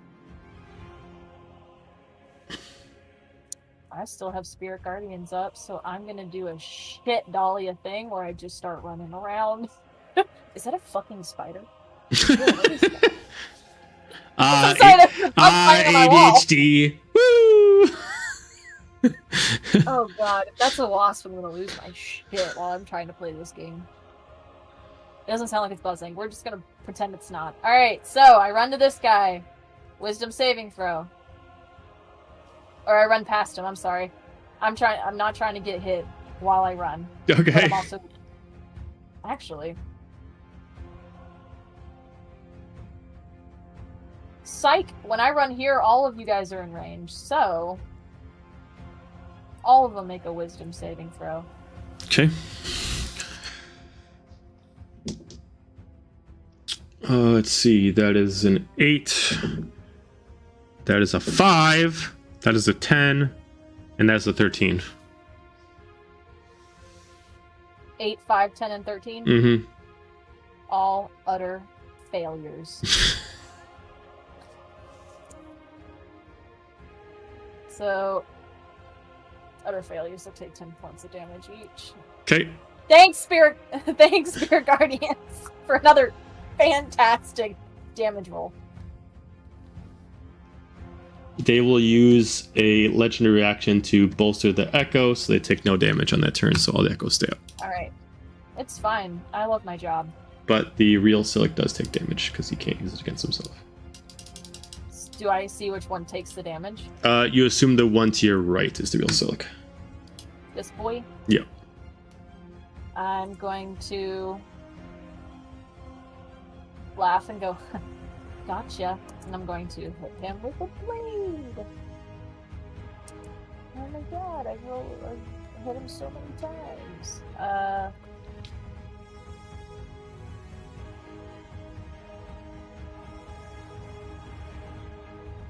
11 plus 12 is 23 plus 5. 28. 28 points of damage. Yeah. Okay. Oh, sorry, that was a 28 to hit. I don't know Oh. why I'm asking. You already have told me what hits. So that will be 19 points of damage. Okay. Wait. Plus! Wait! I'm sorry. That would be 26 points of damage. That is my final answer. Okay. Which I swear to God, if that's what I actually... that's what I rolled from the start. God, okay. Alright. Anything else? I'm going to cast... No, I'm not. That'll be my turn. Okay. I'm having fun with them now. At the beginning of his turn, he's going to resheath his sword. Bonus action, create more echoes. Oh my god, how many more do we need? He can make up to 10 echoes. Oh my Jesus.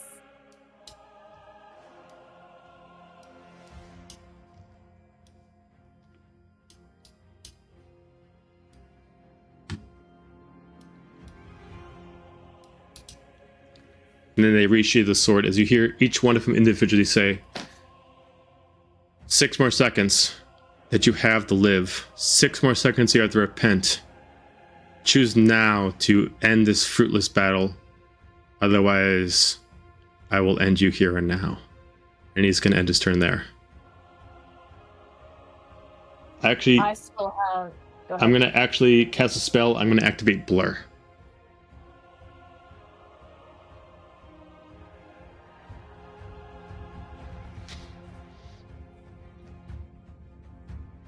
They all manifested in my 15-foot radius, so they all need to make me a wisdom saving throw.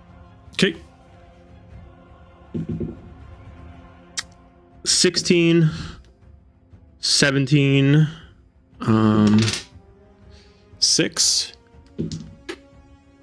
18, natural 20, 2, 9, natural 20.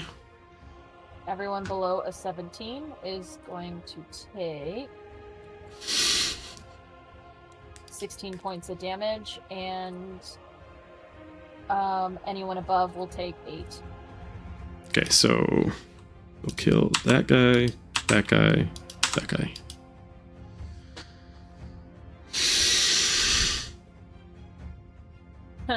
I'm gonna look at the ones as they dissipate. 20 years, Silic. It's like you've completely forgotten how I work and everything. It's like you've completely forgotten having a sister. Was it fun for a bit, pretending that I just died? Not worrying about having to look after me anymore? Was that Mama's request, or were you just being kind to my papa? Immediately, the one over here immediately just yells, I have no sister. If I did, she wouldn't be like you. She would not be an utter, murderous psychopath. Anything else? She's gonna gesture down to herself, but she is. And she looks damn good doing it, too. She's gonna use a... She hasn't used an action yet. That was actually just, I was just existing in the void. She'll hit him with a guiding bolt. That one that yelled at her. Okay. All sassy-like. Disadvantage because he activated Blur. Okay. All right.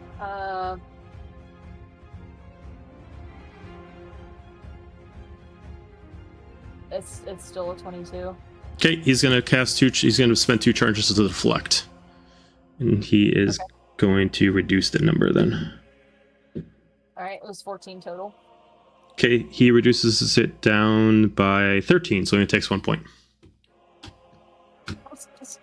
Bitch! Take that 1 point of damage. Fuck you. Anything else? She's going to stay where she is because she'll know in a soon enough charge that she will just blast them all with Spirit Gardens again. So All right. she's gonna just look at him expectantly. On his turn, he just looks at you. 6 seconds are up as they all activate Void Slash at the same time. I'm gonna use the one ability I did for Echoes. He's gonna attack all at once. So, Oh fuck. Oh shit. Can't wait for this. It's gonna be so good. that is a 31 to hit. Yep.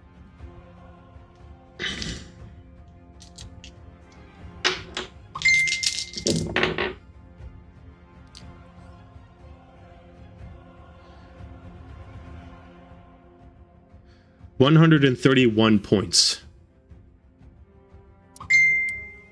Of damage. What type of damage? It is all force damage. Okay. Sick.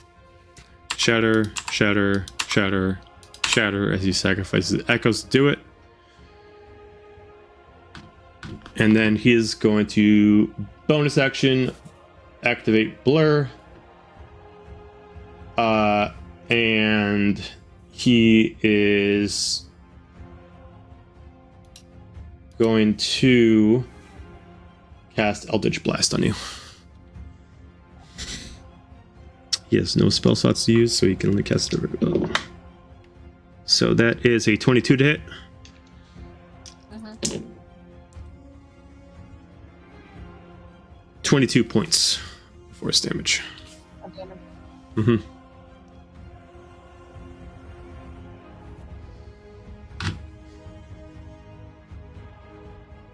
As he just looks at you. Okay. You fucking dead yet? I'm getting sick of this goddamn game. It's not even fun. So, when the force damage hits, doesn't the Eldritch Blast knock her back 30 feet? Or was that just the first one? Oh, 10 feet, because it was like one beam. Okay, 10 feet. Alright. Mm. So it knocks her into this pillar corner here, and she hits it, and she crumples to the ground, and you can see her legs bent one way, her arms bent the other. She looks beaten as shit. But she still just starts cackling. She's like... And as she does, he sees that something, most likely the gods, are slowly generating her health. And her arm just snaps back into the right place. Her leg just twists, and he hears a sickening crunch as it bends right underneath her. She starts to stand. Are you finally having fun? Are you ready to finally do what you never had the guts to do? For 30 fucking years? And she's gonna pull out a sword. And she's like, my visions always told me we'd be fighting with swords, so let's get to that part, shall we? She's still Spirit Guardian, or no, she doesn't have Spirit Guardians up anymore. But she just holds the sword at the ready, and her tail does the same thing. It flicks in front of her, and it just goes. Okay. And she's gonna hold an action to strike. She's just gonna look at you. Daggers and magic, the things that you're okay with. Swords, not your game. You just went for something that you could possibly win, that's something you'll definitely lose.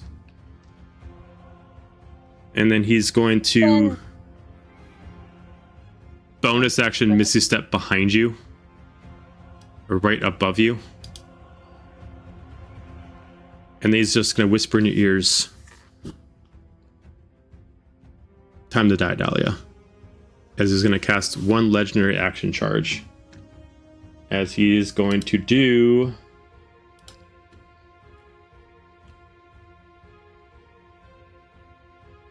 Where is it? He's going to activate Green Flame Blade, and he's going to attack on the same turn with the charge. So he is going to...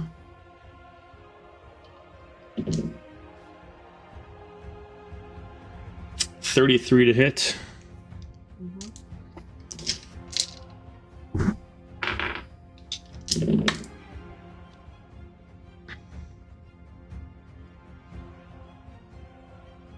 51 points of damage.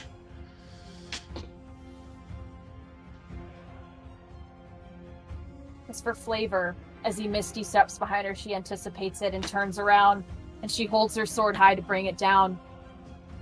But he strikes her and stabs her just like the vision, straight through the stomach. And she has this sickening, wicked smile on her face. But as the moments pause and he just holds the blade into her stomach, her smile falters, and she starts choking on blood and crumbles in front of him. She's down. Okay. Because you wanted me to play a song when you said to fall. Oh, shit, which one is it? Ah! There we go! There it is! As he immediately looks at you and he just pulls your face right into his, he just looks at you. I want to see the life leave your eyes as you die. Whatever the fuck you are, whoever you are, if you truly are my sister, she died long ago. I'm glad I stopped finding you. I'm glad I stopped looking. Her eyes, for the first half of that, roll into the back of her head as she just is limp and starts convulsing. And as he leans down over her and says those last few words, I'm glad I stopped looking for you, her eyes shift back into focus and her entire demeanor changes. She shifts as she's shifting out of her devil form. Dahlia looks up at him and just goes, Sally?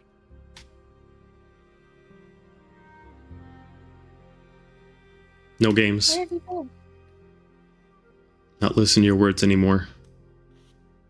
Just die. I don't want to die. And she lifts her head up weakly and she sees that there's a blade that he's holding protruding from her stomach. And she's like, no. No, wait, I don't want to die. I don't want to die. Where is everyone? What did you do? He automatically reverts back to his regular form as he immediately just throws his sword out of the way as he immediately like holds you. What the fuck? What? No. Why did you make me do this? I don't know what I did. I don't know what's happened. Where am I? There's been a lot of blood. I did things I didn't want to do them. Help me, please. Get me out of here. He just immediately lifts you up and kind of like puts you against like a flat wall as he leads you up. What the fuck is happening with you? You just fought me. It was it. I didn't fight. I didn't want to fight. I told it not to fight. And she starts like convulsing again as she's like fighting for control. It doesn't want to die. I don't want to die, so like. He just immediately help me, please. Puts his hand to your head. I don't know what the fuck is in you. Whoever just fought me. What the fuck? Where are you? Who are you? Show your fucking self right now.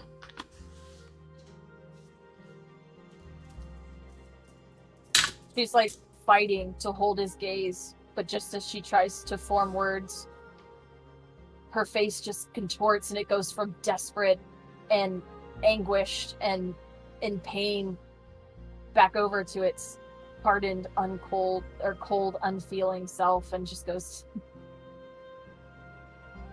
I'm having so much done with her right now. You've got to finish the job, Zelig, or I'll finish it for you. What the fuck are you? What are you doing with my sister? Just doing what she never had the guts to do. Working for the people she never had the guts to work for. I get my fill of bloodlust, and I keep her alive. Fair trade. Then congratulations, you're in a dead body. Now what? You want your sister to die? Because I could probably bring her back, and I could keep fighting for 30, 50 more years. Unless you want her to die. I could let her die right now if you wanted. It's what they want. And the eyes just flick towards the sky where the fates are still watching. But you don't want to do that, do you?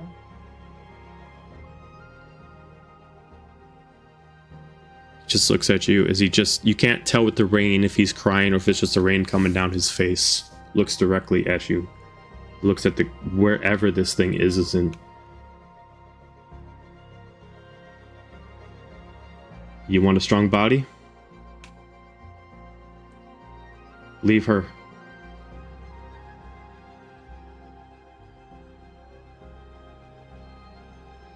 As he just puts his hands both on the head. I don't know what the fuck you are, but you can clearly see I'm stronger. Jump in and leave her alone. I had so much fun with your mother, and Dahlia's been fun. It's been a lot of blood spilled at her hands for the last 20 years. She had no idea I was even there for the longest time. Her friends didn't either, and by the time they figured out, it was a little too late for that. But, you know, you drive a hard bargain. If I let her go, I get to join you. Then what? Do whatever the fuck you will. Just do what you will. Just leave her alone.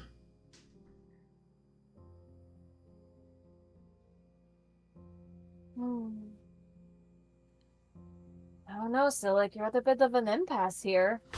She looks up at the fates. I believe the decree was for you or Dahlia to die. What changed your mind? You're not gonna follow through?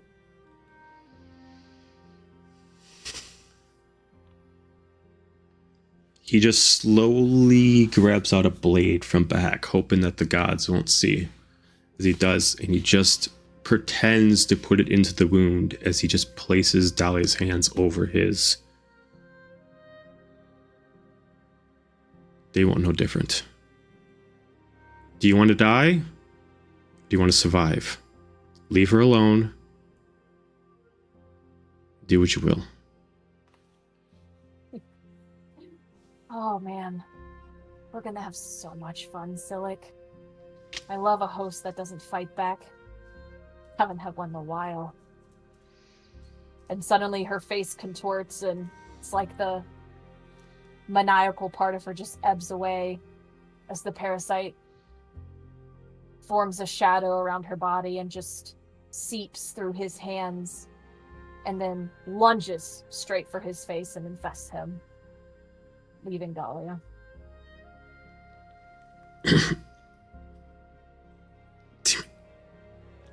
As he just looks and he just holds Dahlia's hands and he's just like, I know you're hurting. Just make it look good. And he just pretends to put the blade into her chest. He just hears like a weeping cry from Dahlia. It's just like, it hurts. I want to get out of here. I want to go home. He just whispers into her ear before he leaves. I'm gonna give this back to you. I know who's in charge. I know who's doing this. Just hold on a little bit longer. Just hold on. As he immediately just turns around and he just starts running. as he just charges off as fast as possible as he cuts into the wind and immediately goes into an ethereal portal. As he gets up, she raises her head weakly and looks to see that he's given her the Radiant Ambassador, which had gone missing from her pack 20 fucking years ago. And she looks over at him and just weakly, not even sure if he can hear it, just says, "Oh, Serena, I'm so sorry." And darkness starts to cloud her vision, and she collapses, doing her best to tuck the blade away from where anyone can see, even the gods. As you start to close your eyes and your vision starts to get clouded, with only a few seconds of hearing left, you just hear 3 bodies form in front of you. Damn creature, too weak to deal with something that should have been given to her freely. See, the cavalry has arrived. Don't worry. They'll do some dark work to her. She still has some use. Till then, we'll find a use for Silic. What will we do? Track him down. The price still has to be paid. If we can't have her, we'll take him. As your eyes start to fully close and your vision and your hearing just goes away. As you pass out. As you all of a sudden just hear, with the last bit, a second of sound, as the footsteps of errant soldiers coming to retrieve you. Darkness overwhelms.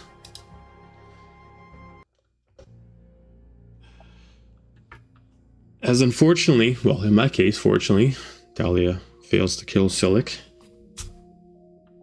But he takes the parasite into himself to save her. With this, time goes by. Dahlia goes missing from the world for some time. And this time, Aerith is still missing as well.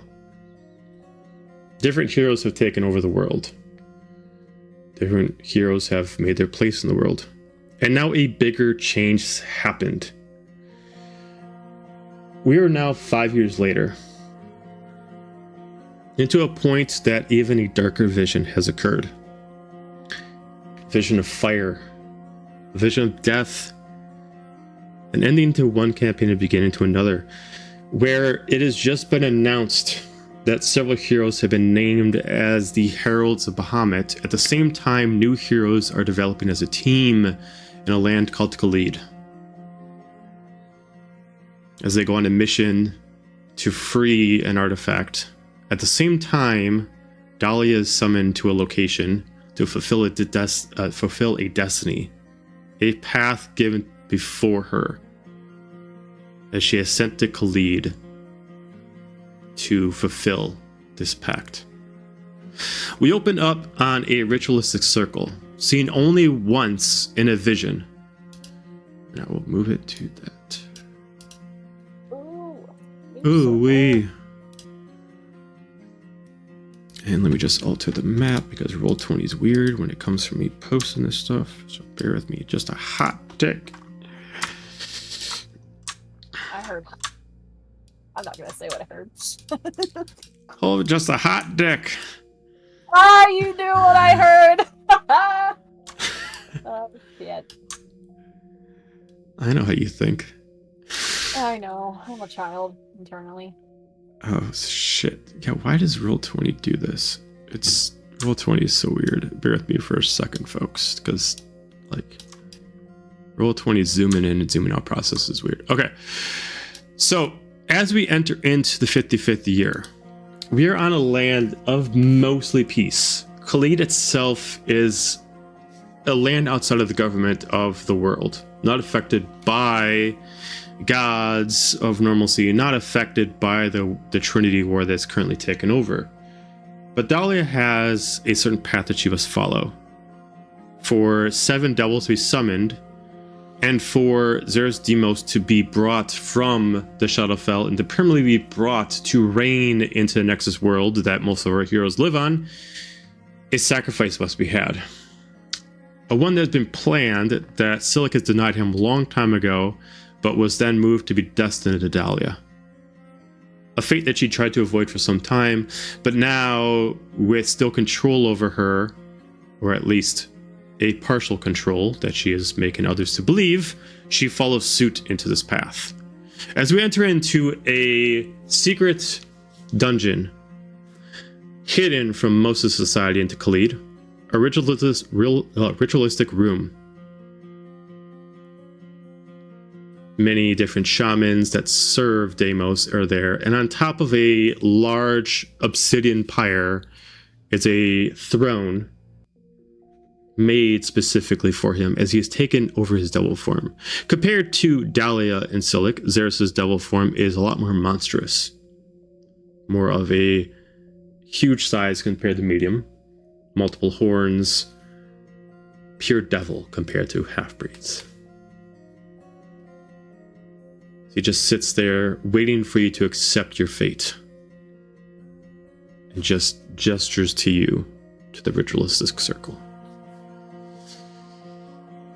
After the fight where Dahlia had to attack and kill Silic, and with the parasite being transferred out of her and into him, Dahlia was brought back under a sound enough mind. Cacopiel's cleric abilities flowing through her as a cleric definitely darkened it, but when he handed her the Radiant Ambassador with a single charge on it, meant to kill Deimos and destroy him from this realm, she knew what she had to do. So for 5 years, Dahlia bid her time. Under Cacopiel's watchful eye, she concealed the dagger within her, waiting for the right moment.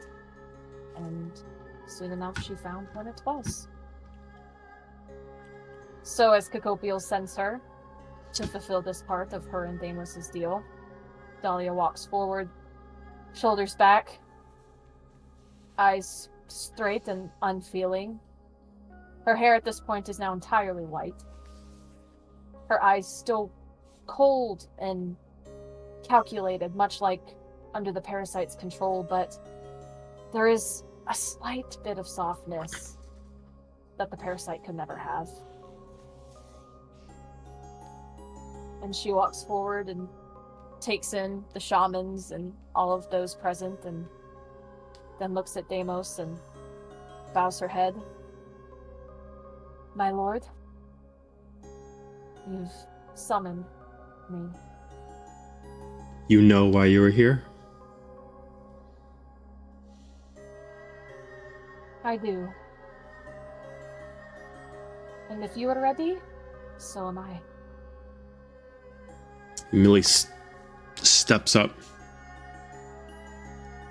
I'll be honest, to see one freely give themselves willingly to such a cause warms a much dead heart. He steps down, heavy feet coming down as he immediately just he puts his hand in front of you. Come, child. It is a blessing to this Dark One to see such patronage to our family. Well, you and I both, it wasn't entirely of free will, but Dahlia's at terms with it now. She puts on that parasite persona. Where is he on the map? So he is in the center of the ritualistic circle. Okay.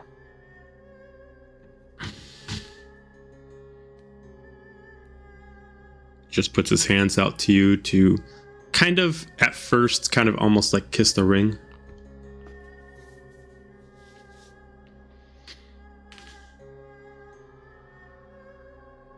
Dahlia, whether intentional or accidental, she doesn't reveal, but she takes his hand and gives it a firm grip. and steps onto the center of the ritual platform with him. She Just pauses a moment and go ahead. he just smiles as you freely have walked on there, even if it is the creature that he believes. The body moves on itself without having to pull him in. Go ahead. She looks at everyone around him and goes, "What's a homecoming?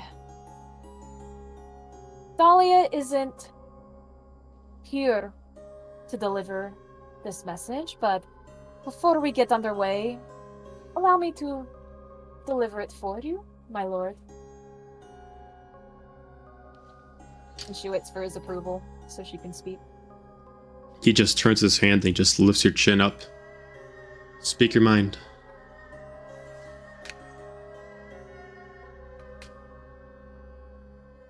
She looks to address him and then the group around him. "You were right. You've been right all along, in her eyes. Everyone has lied to her, her mother, her father, Silic. But never you. You've always been honest with her."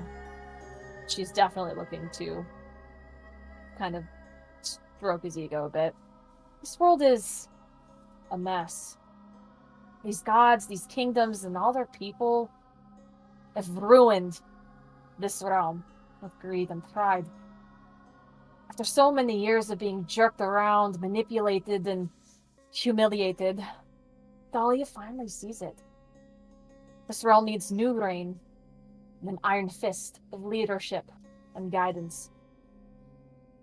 She thanks you for showing her the way, even if you had to twist her hand. And she agrees it's time to repay the favor. She does say, though, that she spent many years being afraid of you.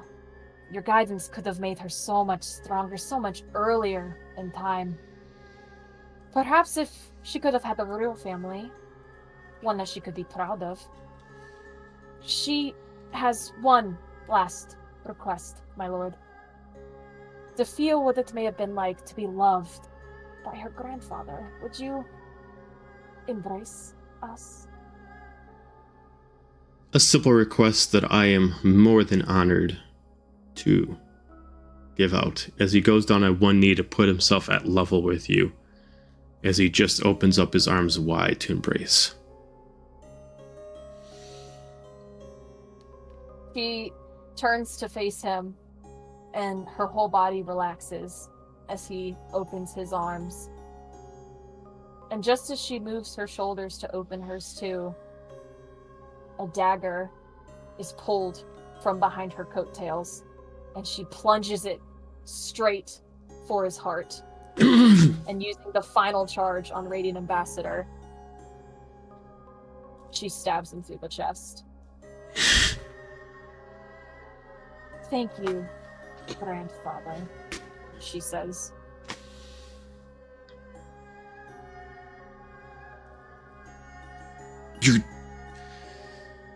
You're actually Dahlia.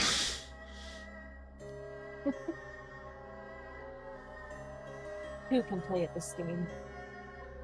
And she twists the knife in his chest and goes, "I hope you enjoyed it while it lasts. This is only the beginning of your end." And she pushes him back with the dagger still in his chest. With few words left in him, as the Radiant Bastard's taken over his soul, he looks directly at you. "You know this won't imprison me forever. You do know I will come back for you." And I will be there to meet you and finish the job. With his last bits Hope of you'll words. send her regards. Ooh. You better trust that bitch. As he just falls back on the ritualistic circle, as a devil is just supposed to lay on it. That's all that needs to be had, as it takes an effect. As immediately outside you hear fire raging, quakes happening, as the ritual does work. but you are not the reason for it. Deimos's body is the conduit, whether he liked it or not. As immediately the ground starts falling apart beneath him, as the shadows start to retake him back to his regular realm. Dahlia has a very cold unfeeling. There's just a bit of smug satisfaction in her face as she watches him get absorbed by the ritual. But she falters as she starts hearing the screams. All through the villages that start beginning to burn beneath her. And she just falters for a moment emotionally as she starts hearing people die.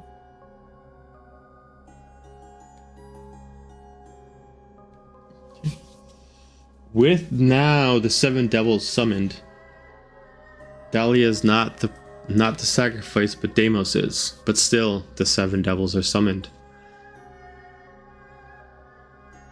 With this, time moves a little bit forward. Do you want to narrate where it goes from here? Yes. Let me pull up my notes so I don't fuck it up.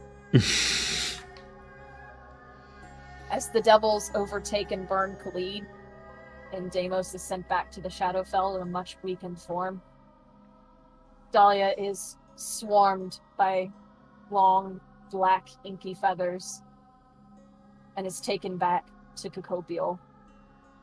Do you want to narrate Kokopiel, or do you want me to do the whole thing? I can do it. Okay. As you get pulled back into the shadows, well, he's out of the way. But as she just pulls your chin in towards her, lies. You knew. Don't It's act true. like you didn't. It's true. I was hoping that this would play out this way. Of course you did. You know I've been biding my time ever since that parasite left. If I got away from him, and I will get away from you. As immediately you see a armored warrior behind her. I don't think you will. See, you do not have the parasite in you, but you do still have many uses. One can always have plenty of minions, plenty of people to serve, and you will serve. As immediately you see out of the shadows, you see Foretold, storm god of fate and destiny. This Dahlia's gonna spit on Kokopiel and tell her, get fucked!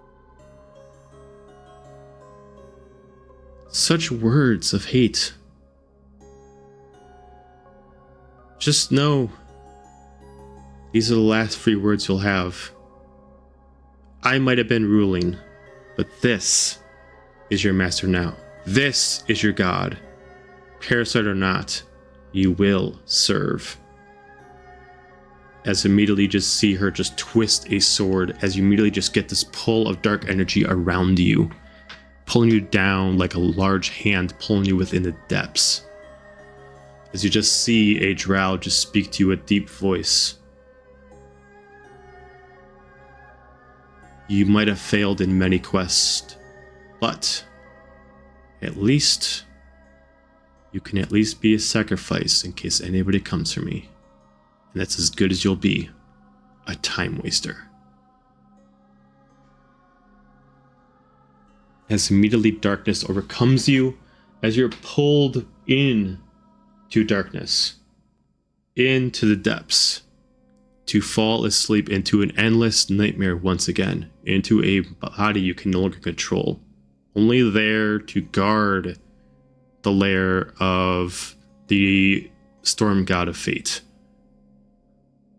Sleeping for some time until several soldiers come in, a party to come in to face her. As you find a curious group of misfits and soldiers passing you, but one familiar, Unable to control yourself, you face off against these, accompanied by your brother.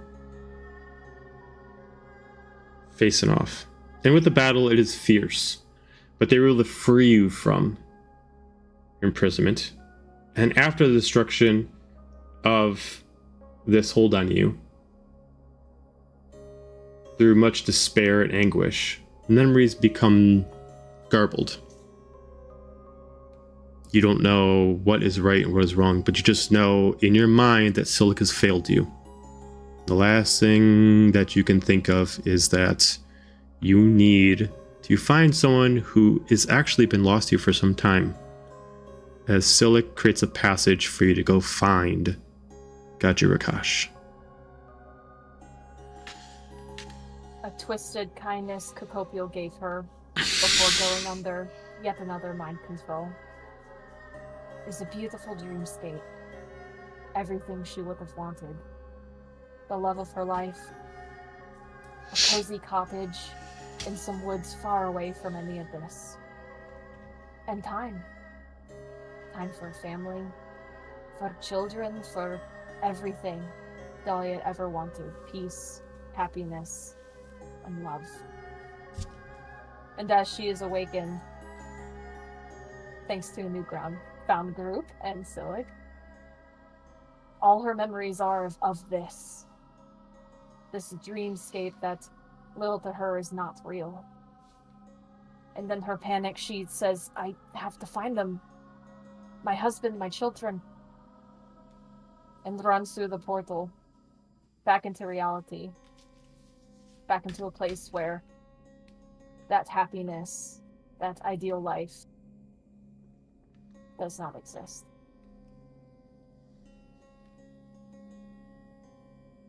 Take it away, Joe. Okay. With time passing, illusion of memories takes some time for her to lose. Takes some time for her to understand what really has transpired. As all these memories start coming back to her, what has happened, despair, anguish, that this perfect life is not hers, but with one objective. She needs to find solidarity. She needs to find regularity. And the only thing that's left is to find her team. She needs to find Terith. But where to begin? Where to start? So she goes traveling, trying to find everything from the places that's any information. Going from tavern to tavern. At this point, we are at parallel times with Echoes, as she is doing her best to find the team, until she finally runs into a curious pair at a local tavern. Running out of wit's end and disparity, asking questions to find her friends, her last bits of family. She finds two curious soldiers on the way, cloaked. They choose to find her, as they find her information useful. They immediately come by as you find a medium and small-sized humanoid. As immediately the medium-sized drops their hood, as you see a changeling. They're looking at you. Maybe buy you a drink. I believe we have much to talk about. As immediately the little one jumps up, ears poking out, as she drops on her cloak, as you see a very cute female goblin immediately jump onto the countertop and look at you. Yes, much to talk about. We can be great friends. And that's where we're going to end it there. So, with next session, Blades, Tuesday, we will start off with Dahlia, Elle, and Fig finding the team. And with that, we will have a guest player for Blades for at least 1 or 2 sessions. So the lovely Kohaku, who does Mixus in Campaign 3, will be voicing her character Fig in this, while Nightingale actually does her campaign 2 character as well, which is Fig and L. Sorry, I get my name so confused. Fig and L. And which is going to be hilarious because their characters in campaign 3 are polar opposites. So it will be interesting because we're literally going to switch them around from stoic to cheerful small.